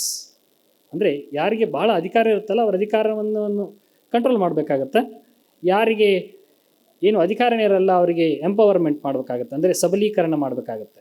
ಈ ಸಬಲೀಕರಣ ಮಾಡೋದು ಹೆಂಗಂದರೆ ಸಬಲೀಕರಣ ಅಥವಾ ಎಂಪವರ್ಮೆಂಟ್ ಮಾಡಬೇಕಂತಂದರೆ instil the confidence in the individual. ಒಬ್ಬ ವ್ಯಕ್ತಿಯಲ್ಲಿ ಆತ್ಮಸ್ಥೈರ್ಯವನ್ನು ತುಂಬಬೇಕು, ಆವಾಗ ಸಬಲೀಕರಣ ಆಗುತ್ತೆ. ಅವನಿಗೆ ಫ್ರೀಯಾಗಿ ಕೊಡೋದ್ರಿಂದ ಅಥವಾ ಒಂದಿಷ್ಟು ವಸ್ತುಗಳನ್ನ ಕೊಡೋದ್ರಿಂದ ಸಬಲೀಕರಣ ಆಗಲಿಕ್ಕಿಲ್ಲ. ಬಟ್ ಆತ್ಮಸ್ಥೈರ್ಯ, ಆತ್ಮಶಕ್ತಿಯನ್ನು ನಾವು ಹೆಚ್ಚು ಮಾಡಿದರೆ ಅವನ ಸಬಲೀಕರಣ ಆಗುತ್ತೆ, ಅವನು ಸಬಲ ಆಗ್ತಾನೆ ಸಮಾಜದಲ್ಲಿ. ಸೊ ಆ ಸಬಲೀಕರಣ ಆಗಬೇಕು ಅಂತಂದರೆ ಶಿಕ್ಷಣವೇ ಒಂದು ಉತ್ತಮ ಸಲಕರಣೆ ಅಥವಾ ವಿಧಾನ ಅಂತ ಹೇಳ್ಬೋದು. ಮೇ ಬಿ ನಮ್ಮ KLE ಸಂಸ್ಥೆಯನ್ನು ಹುಟ್ಟು ಹಾಕಿದ ಸಪ್ತ ಋಷಿಗಳು ಇದನ್ನು ಬಹುಬೇಗ ಅರ್ಥ ಮಾಡಿಕೊಂಡು ಶಿಕ್ಷಣವನ್ನು ಕರ್ನಾಟಕದ ತುಂಬ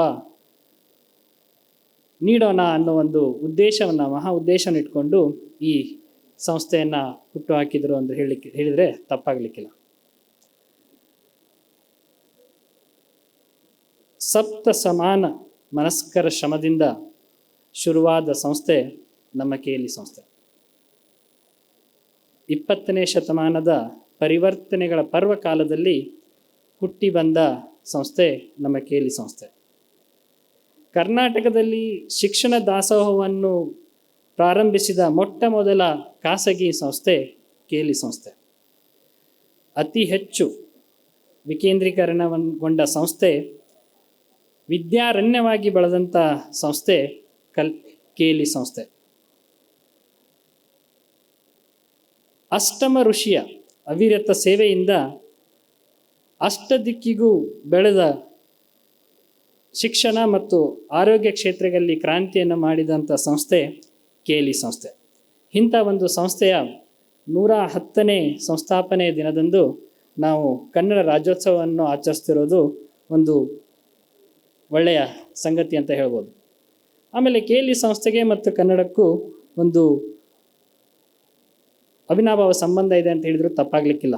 ಯಾಕಂದರೆ KLE ಸಂಸ್ಥೆ 1916ರಲ್ಲಿ ಸ್ಥಾಪನೆ ಆದಾಗ ಕನ್ನಡದ ಒಂದು ಸ್ಥಿತಿಗತಿ ಬಹಳ ಶೋಚನೀಯವಾಗಿತ್ತು, ಎಸ್ಪೆಷಲಿ ಬೆಳಗಾವಿ ಅಥವಾ ನಾರ್ತ್ ಕರ್ನಾಟಕದಲ್ಲಿ, ಉತ್ತರ ಕರ್ನಾಟಕದಲ್ಲಿ. ಅಂಥ ಒಂದು ಸಂದರ್ಭದಲ್ಲಿ KLE ಸಂಸ್ಥೆಯನ್ನು ಅಲ್ಲಿ ಪ್ರಾರಂಭಿಸಿ ಬರೀ ಶಿಕ್ಷಣ ಅಷ್ಟೇ ಅಲ್ಲ, ಕನ್ನಡದ ಒಂದು ಬೆಳವಣಿಗೆಗೂ ಬಹು ಪಾಲು ಸೇವೆಯನ್ನು ಸಲ್ಲಿಸಿದ ಸಂಸ್ಥೆ KLE ಸಂಸ್ಥೆ ಅಂದರೆ ತಪ್ಪಾಗಲಿಕ್ಕಿಲ್ಲ. ಆದ್ದರಿಂದ ಇವತ್ತಿನ ದಿನ ನಾವು ಕನ್ನಡ ರಾಜ್ಯೋತ್ಸವ ಮತ್ತು KLE ಸಂಸ್ಥಾಪಕರ ದಿನವನ್ನು ಸೇರಿಸಿ ಆಚರಿಸ್ತಾ ಇರೋದು ಬಹು ಒಳ್ಳೆಯದೇ ಅಂತ ಹೇಳ್ಬೋದು, ಅಥವಾ ಒಂದು ಒಳ್ಳೆಯ ಕಾಂಬಿನೇಷನ್ ಅಂತ ಹೇಳ್ಬೋದು.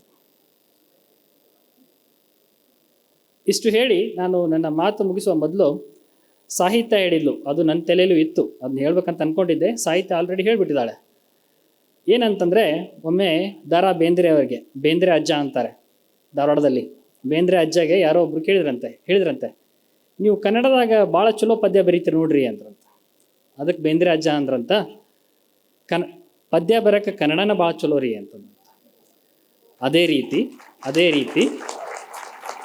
ರೀತಿ ಯಾರಾದರೂ ಬಂದು ನನಗೆ KLE ಒಳಗೆ ಭಾಳ ಚಲೋ ಕಲಿಸ್ತೀರಿ ನೋಡ್ರಿ ಅಂತಂದರೆ ನಾ ಹೇಳ್ತೀನಿ, ಚಲೋ ಕಲಿಬೇಕಂದ್ರೆ KLEಗೆ ಬರ್ಬೇಕ್ರಿ ಅಂತ. Thank you.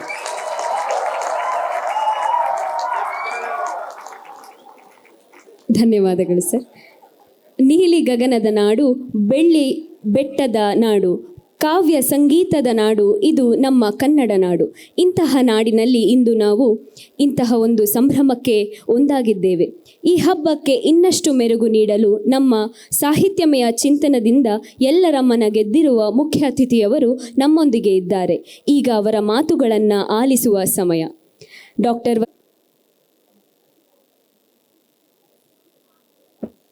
ಎಲ್ಲರಿಗೂ ನಮಸ್ಕಾರ. ಕರ್ನಾಟಕ ರಾಜ್ಯೋತ್ಸವದ ಶುಭಾಶಯಗಳು. ಕನ್ನಡದ ಮೊದಲ ಅಕ್ಷರಗಳೇನು ಹೇಳಿ, 2 ಅಕ್ಷರಗಳು ಅ ಆ ಅಲ್ವಾ? ಸೊ ಅ ಅಕ್ಷರ ದಾಸೋಹ, ಆ ಆರೋಗ್ಯ ದಾಸೋಹ, ಎರಡನ್ನೂ KLE ಸಂಸ್ಥೆ ಸಮರ್ಥವಾಗಿ 110 ವರ್ಷಗಳಿಂದ ಮಾಡ್ಕೊಂಡು ಬರ್ತಾ ಇದೆ. ಸೊ ಮೊಟ್ಟ ಮೊದಲು ನಾನು KLE ಸಂಸ್ಥೆಗೆ ಅಭಿನಂದನೆಗಳನ್ನು ಸಲ್ಲಿಸ್ತೇನೆ. ವೇದಿಕೆಯಲ್ಲಿ ನನ್ನೊಂದಿಗೆ ಪ್ರಾಂಶುಪಾಲರಾದ JM ಮಲ್ಲಿಕಾರ್ಜುನ ಅವರಿದ್ದಾರೆ, ಹಾಗೆ ಉಪಪ್ರಾಂಶುಪಾಲರಾದ ಅನಿತಾ ಅವರಿದ್ದಾರೆ, ಮನೋಜ್ ಕುಮಾರ್ ಹಿರೇಮಠ ಅವರಿದ್ದಾರೆ, ಹಾಗೆ ತಾವೆಲ್ಲ ಬೋಧಕೇತರ ಸಿಬ್ಬಂದಿ ಮತ್ತು ವಿದ್ಯಾರ್ಥಿನಿಯರು. ತುಂಬ ಸಂತೋಷ ಅನಿಸ್ತಾ ಇದೆ ಈ ಕಾರ್ಯಕ್ರಮದಲ್ಲಿ ಪಾಲ್ಗೊಳ್ಳೋದಕ್ಕೆ. ನಿಮ್ಮೆಲ್ಲರ ಉತ್ಸಾಹ ಮತ್ತು ಈ ಕಾರ್ಯಕ್ರಮದಲ್ಲಿ ಅಷ್ಟು ಆರಂಭದಿಂದ ನಾನು ಅಂದರೆ ನಿಮ್ಮ ಕಾಲೇಜ್ ಎಂಟ್ರ್ ಆದಾಗಿಂದನೂ ನೋಡ್ತಾ ಇದ್ದೀನಿ. ಕಲೆಯ ಅಭಿವ್ಯಕ್ತಿ ಇರ್ಬೋದು ಮತ್ತು ಸಾಹಿತ್ಯದ ಆಸಕ್ತಿ ಇರ್ಬೋದು, ಎಲ್ಲವೂ ಕೂಡ ಒಂಥರ ಕನ್ನಡದ ಬಗೆಗಿನ ನಿಮ್ಮ ಅಭಿಮಾನವನ್ನು ಬಿಂಬಿಸುವ ರೀತಿಯಲ್ಲಿ ಪ್ರದರ್ಶಿತವಾಗಿರೋದು. ಮತ್ತು ಮುಖ್ಯವಾಗಿ ನೀವೆಲ್ಲರೂ ಕಾನೂನು ವಿದ್ಯಾರ್ಥಿಗಳು. ಏಕೆಂದರೆ ಈ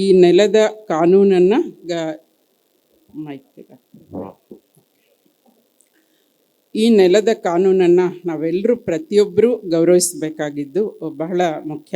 ಅದರಲ್ಲೂ ನೀವುಗಳು ಕಾನೂನು ವಿದ್ಯಾರ್ಥಿಗಳಾಗಿ ಮುಂದೆ ಕಾನೂನಿನ ಸೇವೆಯನ್ನು ಸಲಹೆಗಾರರಾಗಿ ಅಥವಾ ವಕೀಲರಾಗಿ ನಿಮ್ಮ ವೃತ್ತಿಯನ್ನು ಆರಂಭಿಸೋರಿದ್ದೀರಿ. ಸೊ ಬಹಳ ಮುಖ್ಯ ಅಂದರೆ ಕಡೆಯ ಮನುಷ್ಯ, ಅವನ ಹತ್ರ ದುಡ್ಡಿದೆಯೋ ಇಲ್ವೋ, ನಿಮ್ಮ ಹತ್ರ ನ್ಯಾಯಕ್ಕಾಗಿ ಬಂದಿದ್ದಾನೆ, ಅನ್ಯಾಯಕ್ಕೊಳಗಾಗಿದ್ದಾನೆ, ದೌರ್ಜನ್ಯಕ್ಕೊಳಗಾಗಿದ್ದಾನೆ ಅಂತ ಹೇಳಿದ್ರೆ ಮೊಟ್ಟ ಮೊದಲು ನ್ಯಾಯ ಒದಗಿಸಬೇಕಾಗಿದ್ದು ನಿಮ್ಮೆಲ್ಲರ ಕರ್ತವ್ಯ ಅಂತ ಹೇಳಿ ನಾನು ಭಾವಿಸ್ತೇನೆ. ಏಕೆಂದರೆ ನಾನು ವೈದ್ಯರಾಗಲಿ ವಕೀಲರಾಗಲಿ ನಾವು ಕೂಡ ನಮ್ಮ ಇವತ್ತು ವಾಣಿಜ್ಯೀಕರಣಗೊಂಡಿದೆ, ಅದು ಬೇರೆ ವೈದ್ಯಕೀಯ ಕ್ಷೇತ್ರ. ಇವತ್ತು ನೋಡ್ತಾ ಇದ್ದೀವಿ, ಇಡೀ ಒಂಥರ ಕರೋನಾ ಸಮಯದಲ್ಲಿ ನಮಗೆ ಗೊತ್ತಾಯಿತು, ಪಾಪ ಕೆಲವು ಪೇಷಂಟ್ಗೆ ಲಕ್ಷಗಟ್ಟಲೆ ಚಾರ್ಜ್ ಮಾಡಿ ಅವರು ಕೊಡದೇ ಇದ್ದಾಗ ಹೆಣವನ್ನು ಕೊಡದೆ ಕಳಿಸಿರೋಂಥ ಆಸ್ಪತ್ರೆಗಳು ಇವತ್ತು ನಿರ್ದಯತೆಯಿಂದ ನಡೆಸ್ಕೊಳ್ಳೋಂಥ ಆಸ್ಪತ್ರೆಗಳು ಸಾಕಷ್ಟಿದ್ದಾವೆ. ಕಾರ್ಪೊರೇಟೀಕರಣಕ್ಕೊಳಗಾಗಿದ್ದೇವೆ ನಾವು. ಆದರೆ ಅದನ್ನು ಮರೆತು ನಾವೇನು ಎಥಿಕ್ಸ್ ಇದೆ, ನಾವೇನು ತೊಗೊಂಡಿರ್ತೀವಿ ನಮ್ಮ ವೃತ್ತಿಯನ್ನು ಆರಂಭಿಸುವಾಗ, ಅದನ್ನು ಪ್ರತಿಯೊಬ್ಬರೂ ನಾವು ನೆನ್ಪಿಟ್ಕೊಳ್ಬೇಕಾಗಿದ್ದು ಬಹಳ ಮುಖ್ಯ. ಸೊ ಅದನ್ನು ನೀವು ಗಮನದಲ್ಲಿಟ್ಕೊಂಡು ನೀವು ಎಲ್ಲರಿಗೂ ನ್ಯಾಯ ಒದಗಿಸುವಂತಹ, ನೀವು ಬದುಕಬೇಕು. ದುಡ್ಡಿರೋರ ಹತ್ರ ಫೀಸ್ ತೊಗೊಳ್ಳದೇ ಇದ್ರೆ ನಾವು ಬದುಕೋಕ್ಕಾಗಲ್ಲ, ಅದು ಬೇರೆ.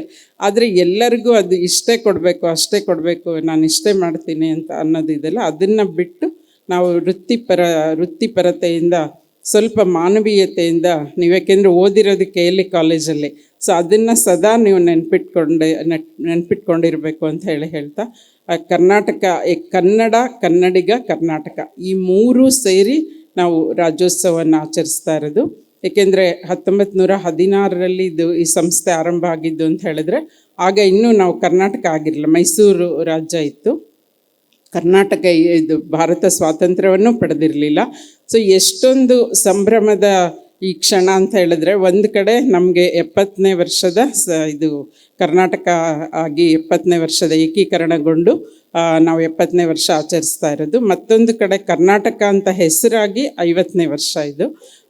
ಹಾಗೆಯೇ ನಿಮ್ಮ KLE ಕಾನೂನು ಕಾಲೇಜು ಕೂಡ 50ನೇ ವರ್ಷವನ್ನು ಸಂಭ್ರಮಿಸ್ತಾ ಇದೆ.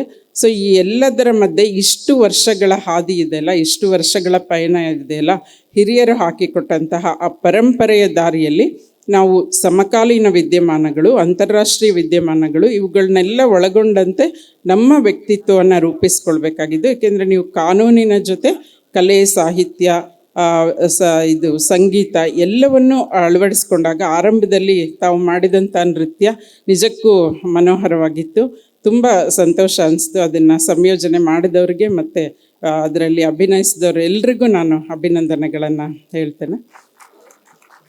ಸೊ ಇವೆಲ್ಲವೂ ಕೂಡ ನಮಗೆ ಇವತ್ತು ಹೇಗಾಗಿದೆ ನಮ್ಮ ಬದುಕು ಅಂತ ಹೇಳಿದರೆ, ಅಂಕಿಗಳ ಹಿಂದೆ ಓಡ್ತಾ ಇದ್ದೀವಿ. ಅದು ಮಾರ್ಕ್ಸ್ ಇರ್ಬೋದು, ನಮ್ಮ ಸಂಬಳ ಇರ್ಬೋದು, ಮತ್ತೊಂದಿರ್ಬೋದು, ಎಲ್ಲವೂ ಅಂಕಿಗಳ ಹಿಂದೆ ನಮ್ಮ ಓಟ ಇದೆ.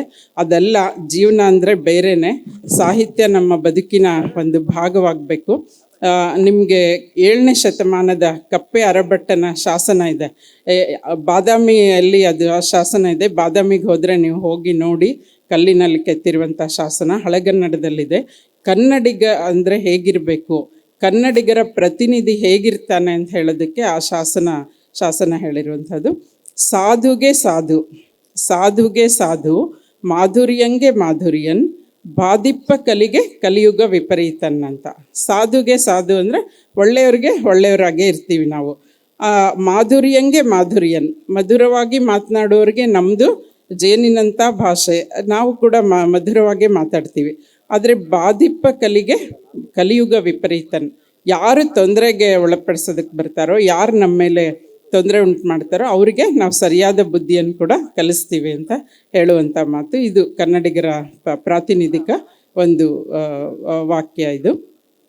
ಆಮೇಲೆ ಈ ಹರಿದು ಹಂಚಿ ಹೋಗಿದ್ದ ನಮ್ಮ ಕನ್ನಡ ನಾಡನ್ನು ಒಟ್ಟು ಒಂದುಗೂಡಿಸಿದ್ದು ಏಕೀಕರಣದ ಇದರಲ್ಲಿ ಹುಯಿಲ್ಗೋಳ್ ನಾರಾಯಣರಾಯರ ಉದಯವಾಗಲಿ ನಮ್ಮ ಚೆಲುವ ಕನ್ನಡ ನಾಡು.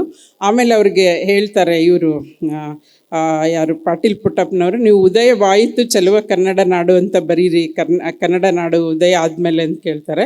ಅವ್ರು ಇಲ್ಲ ಅದು ದಾಖಲೆ ಆಗಬೇಕು, ಐತಿಹಾಸಿಕವಾಗಿ ಉಳಿಬೇಕು. ಉದಯವಾಗಲಿ ಚೆಲುವ ಕನ್ನಡ ನಾಡು ಹಾಡಿದಾಗೆಲ್ಲ ಯಾಕೆ ಹಿಂಗೆ ಬರೆದಿದ್ರು, ಯಾಕೆ ನಮ್ಮದು ಕನ್ನಡ ನಾಡು ಇರಲಿಲ್ವಾ ಅಂತ ಪ್ರಶ್ನೆ ಮಾಡ್ಕೊಳ್ಬೇಕು ನಮ್ಮ ಮುಂದಿನ ಪೀಳಿಗೆಯವರು.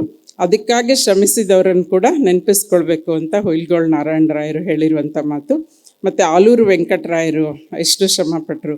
SK ಕರೀಂ ಖಾನ್ ಹೆಸರು ನೀವು ಕೇಳಿದಿರೋ ಇಲ್ವೋ, ಅವರು ಕೂಡ 103 ವರ್ಷ ಬದುಕಿದ್ದವರು. ಹಳೆಯ ಹಾಡುಗಳು ನಿಮ್ಮ ಪ್ರಾಂಶುಪಾಲರು ಮತ್ತು ಇಲ್ಲಿ ಉಪನ್ಯಾಸಕರಿಗೆ ನೆನಪಿರ್ಬೋದು. ನಾವು ನಟವರ ಗಂಗಾಧರ, ಜಯತೆ ಜಯತೆ ಸತ್ಯಮೇವ ಜಯತೆ, ಅದೆಷ್ಟು ಸರಿ ಕೇಳಿದ್ದೀವೋ ಅವೆಲ್ಲ ನಾವು ಚಿಕ್ಕವರಿದ್ದಾಗ ಕೇಳಿ ಬೆಳೆದಿರುವಂತಹ ಹಾಡುಗಳು. ಸೊ ಅದನ್ನು ಬರೆದವರು SK ಕರೀಂ ಖಾನ್ ಅವರು. ಅವ್ರು ಬರೀ 8ನೇ ತರಗತಿ ಓದಿದ್ದು, ಆದರೆ ಸಂಸ್ಕೃತ, ಕನ್ನಡ ಪಾಂಡಿತ್ಯ ಇತ್ತು ಅವ್ರಿಗೆ. ಆಮೇಲೆ ಜಾನಪದದ ಬಗ್ಗೆ ಕೂಡ ಸಾಕಷ್ಟು ಅವರು ಕೆಲಸ ಮಾಡಿದವರು, ಜಾನಪದ ಕ್ಷೇತ್ರ. ಮತ್ತು ಗಾಂಧೀಜಿಯವರ ಒಡನಾಟದಲ್ಲಿದ್ದವರು, ಮತ್ತು ಸ್ವಾತಂತ್ರ್ಯ ಹೋರಾಟದಲ್ಲಿ ಕೂಡ ಪಾಲ್ಗೊಂಡಿದ್ದರು. 7 ಬಾರಿ ಜೈಲಿಗೆ ಹೋಗಿ ಬಂದಿದ್ದರು ಅವರು. ಹಲವಾರು ಅವ್ರನ್ನ ನಾನು ಇಂಟರ್ವ್ಯೂ ಮಾಡಿದ್ದೆ.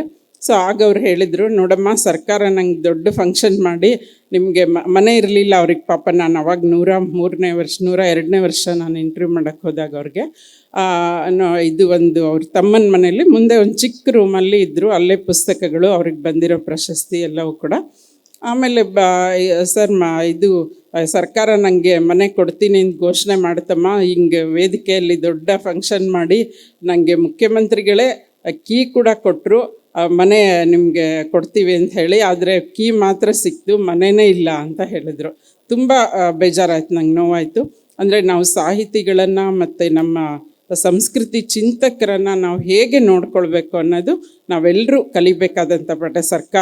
ಸರ್ಕಾರ ಇರಬಹುದು ಮತ್ತು ಖಾಸಗಿ ಸಂಸ್ಥೆ, ಪ್ರತಿಯೊಬ್ಬ ಸಾರ್ವಜನಿಕರು ಕೂಡ ನಾವು ಅರ್ಥ ಮಾಡ್ಕೊಳ್ಬೇಕಾಗಿದೆ. ಆಮೇಲೆ ನಾವು ಸರ್ಕಾರಕ್ಕೆ ಮನವಿ ಮಾಡಿ ಆಮೇಲೆ ಅವ್ರಿಗೆ ಹೌಸಿಂಗ್ ಬೋರ್ಡ್ ಮನೆ ಸಿಕ್ತು. ಪಾಪ ಅಷ್ಟೊತ್ತಿಗೆ ಅವರು ತೀರಾ ಕೊನೆಯ ಇದರಲ್ಲಿ ಇದ್ದರು. ಅವರು ಅನುಭವಿಸೋದಕ್ಕೂ ಆ ಮನೇಲಿ ನಾವು ವಾಸ ಮಾಡಿ ಅನುಭವಿಸುವಂಥ ಪರಿಸ್ಥಿತಿ ಕೂಡ ಅವರು ಇರಲಿಲ್ಲ. ಆಮೇಲೆ ನಾವು ಭಾಷಾವಾರು ವಿಂಗಡಣೆ ಆದಾಗ ಮತ್ತು ಇದು ಎಷ್ಟು ಮಹಿಳೆಯರು ಎಷ್ಟು ಕಷ್ಟಪಟ್ಟರು. ಬಳ್ಳಾರಿಯಲ್ಲಿ ಬಳ್ಳಾರಿ ಸಿದ್ದಮ್ಮ ಅಂತ ನಮ್ಮ ಪ್ರಾಂಶುಪಾಲರು ಕೂಡ ಬಳ್ಳಾರಿಯವರು ಅಂತ ಹೇಳಿದ್ರು, ತುಂಬ ಸಂತೋಷ ಆಯಿತು. ಅಲ್ಲಿ ಹೆಣ್ಮಕ್ಳು ಏನು ಮಾಡ್ತಾರೆ ಗೊತ್ತಾ, ನಾವು ಇದರಲ್ಲಿ ಏಕೀಕರಣ ಹೋರಾಟದಲ್ಲಿ ಹೆಂಗೆ ಪಾಲ್ಗೊಳ್ಬೇಕು ಅಂದರೆ, ನೀವೆಲ್ಲ ಲವ್ ಲೆಟರ್ಸ್ ಕೇಳಿದ್ದೀರ ಸಿನಿಮಾಗಳಲ್ಲಿ, ರಕ್ತದಲ್ಲಿ ಬರೆಯೋದು ಅಲ್ವಾ, ಭಾಳ ಪ್ರೀತಿಯನ್ನು ತೋರಿಸ್ಕೊಳ್ಳೋದು ರಕ್ತದಲ್ಲಿ. ಆದರೆ ನಮ್ಮ ಹೆಣ್ಮಕ್ಳು ರಕ್ತದಲ್ಲಿ ಸಹಿ ಮಾಡಿ ಕಳಿಸ್ತಾರೆ ಕೇಂದ್ರ ಸರ್ಕಾರಕ್ಕೆ, ನಮಗೆ ಬಳ್ಳಾರಿ ಕರ್ನಾಟಕಕ್ಕೆ ಸೇರಬೇಕು, ಯಾಕೆಂದರೆ ಅಲ್ಲಿ ತೆಲುಗರು ಜಾಸ್ತಿ, ತೆಲುಗು ಮಾತನಾಡೋರ ಸಂಖ್ಯೆ ಇದೆ ಅಂತ. ಅದು ತೆಲಂಗಾಣ ಇದಕ್ಕೆ ಹೋಗಬೇಕಾಗಿರುತ್ತೆ, ಆಂಧ್ರಕ್ಕೆ. ಇಲ್ಲ ನಾವು ಎಲ್ಲರೂ ಸಹಿ ಮಾಡಿ ಕಳಿಸ್ತೀವಿ. ನೂರಾರು ಸಾವಿರಾರು ಪತ್ರಗಳು ಹೋಗುತ್ತೆ ರಕ್ತದಲ್ಲಿ ಬರೆದಿರೋ, ಸಹಿ ಮಾಡಿರೋಂಥದ್ದು ನಮ್ಮ ಹೆಣ್ಣು ಮಕ್ಕಳು.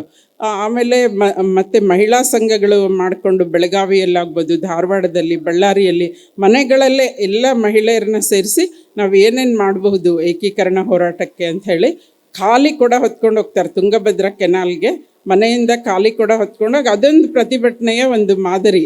ಅಂದರೆ ನಾವು ಬರೀ ಪ್ರತಿಭಟನೆ ಅಂದರೆ ಘೋಷಣೆ ಕೂಗೋದು, ಗಲಾಟೆ ಮಾಡೋದು, ಜೋರಾಗಿ ಕುಕ್ಕಳೋದು ಮಾತ್ರ ಅಲ್ಲ, ನಮ್ಮ ಕೆಲಸಗಳಿಂದ ಕೂಡ ನಾವು ಹೇಗೆ ಪ್ರತಿಭಟನೆಯನ್ನು ತೋರಿಸ್ಬೋದು ಅಂತ ಖಾಲಿ ಕೂಡ ಪ್ರದರ್ಶನ ಮಾಡ್ತಾರೆ. ಆಮೇಲೆ ಮತ್ತೊಂದು ಏಕೀಕರಣದಲ್ಲಿ ಬಳ್ಳಾರಿ ನಮ್ಮ ಕರ್ನಾಟಕಕ್ಕೆ ಸೇರಬೇಕಾದ್ರೆ ಬಹುದೊಡ್ಡ ಕೊಡುಗೆ ಅಂದರೆ ಕೋಚ್ ಚನ್ನಬಸಪ್ಪನವ್ರದ್ದು. ಕೋಚೆ ಅಂತ ಹೇಳಿ ನೀವು ಕೇಳಿದಿರೋ ಇಲ್ವ, ನೀವು ಪ್ರಾಂಶುಪಾಲರಿಗೆ ಮತ್ತು ಇಲ್ಲಿ ಲೆಕ್ಚರರ್ಸ್ಗೆಲ್ಲ ಗೊತ್ತಿರುತ್ತೆ. ಅವರು ನ್ಯಾಯಮೂರ್ತಿಗಳಾಗಿ ನಿವೃತ್ತರಾದವರು, 98 ವರ್ಷ ಬದುಕಿದ್ರು, ಹಲವಾರು ಕಾದಂಬರಿಗಳು ಪುಸ್ತಕಗಳನ್ನು ರಚಿಸಿದವರು. ಅವರು ಬಳ್ಳಾರಿ ಯಾಕೆ ಕರ್ನಾಟಕಕ್ಕೆ ಸೇರಬೇಕು ಅನ್ನೋದಕ್ಕೆ ದೀರ್ಘವಾದ ಪತ್ರ ಬರೀತಾರೆ ಮತ್ತು ಕೋರ್ಟ್ನಲ್ಲಿ ವಾದ ಮಂಡಿಸ್ತಾರೆ. ಯಾಕೆಂದ್ರೆ ನೀವು ನೋಡಿ ಕಾಸರಗೋಡಿನಲ್ಲೂ ನಾವು ಕನ್ನಡ ಮಾತನಾಡೋರ ಸಂಖ್ಯೆ ಜಾಸ್ತಿ ಇದೆ, ಮಲಯಾಳಂ ತುಂಬ ಕಡಿಮೆ. ಆದರೆ ಕಾಸರಗೋಡು ಕೇರಳಕ್ಕೆ ಸೇರಿತು, ಏಕೆಂದರೆ ಅಲ್ಲಿ ಕೋಚೆಯಂತಹ ಒಬ್ಬ ವಕೀಲರು ಅಲ್ಲಿ ಇರಲಿಲ್ಲ ಅನ್ನೋ ಕಾರಣಕ್ಕಾಗಿ. ಅದು ಅಲ್ಲಿ ಕನ್ನಡ ಹೋರಾಟಗಾರರಿದ್ದರು ನಿಜ, ಆದರೆ ನಾವು ಎಷ್ಟೇ ಹೋರಾಟ ಮಾಡುವವರು ಸಾಹಿತಿಗಳು ನಾವು ಹೊರಗಡೆ ಮಾತಾಡ್ತೀವಿ. ಕೋರ್ಟ್ನಲ್ಲಿ ನಾವು ನ್ಯಾಯಾಧೀಶರ ಮುಂದೆ ವಾದ ಮಾಡಿ ಯಾಕೆ ನಮ್ಮ ರಾಜ್ಯಕ್ಕೆ ಸೇರಬೇಕಿದು ಅಂತ ಮಹತ್ವದ ವಾದ ಮಂಡಿಸೋದಿದೆಯಲ್ಲ, ಅದು ನಿಮ್ಮೆಲ್ಲರಿಂದ ಮಾತ್ರ ಸಾಧ್ಯ. ಅದನ್ನು ಕೋಚೆಯವರು ಇಲ್ಲಿ ಸಾಧಿಸಿದ್ರು. ಕಾಸರಗೋಡಿನ ವಕೀಲರಿಗೆ ಅಲ್ಲಿ ಸಾಧ್ಯ ಆಗಲಿಲ್ಲ. ಕಾಸರಗೋಡು ಕೇರಳಕ್ಕೆ ಸೇರಿತು, ಬಳ್ಳಾರಿ ನಮ್ಮ ಕರ್ನಾಟಕಕ್ಕೆ ಬಂತು. ಆಮೇಲೆ ಕೋಚೆಯವರು, ನಾನು ಅವ್ರದ್ದು ಕೂಡ ಇಂಟರ್ವ್ಯೂ ಮಾಡಿದ್ದೆ. ಅವರು ಹೇಳಿದ್ದು ಅವಾಗ ಟೆಲಿಗ್ರಾಮ್ ಇತ್ತು, ಈಗ ಟೆಲಿಗ್ರಾಮ್ ಇಲ್ಲ, ಈಗೆಲ್ಲ ನಾವು ಇಮೇಲು ಸೋಷಿಯಲ್ ಮೀಡಿಯಾ ಯುಗದಲ್ಲಿದ್ದೀವಿ. ಅವಾಗ ಒಂದು ಟೆಲಿಗ್ರಾಮ್ ಕಳಿಸ್ತಿದ್ರಂತ ಅಷ್ಟೇ ಪ್ರಧಾನಮಂತ್ರಿಗಳಿಗೆ.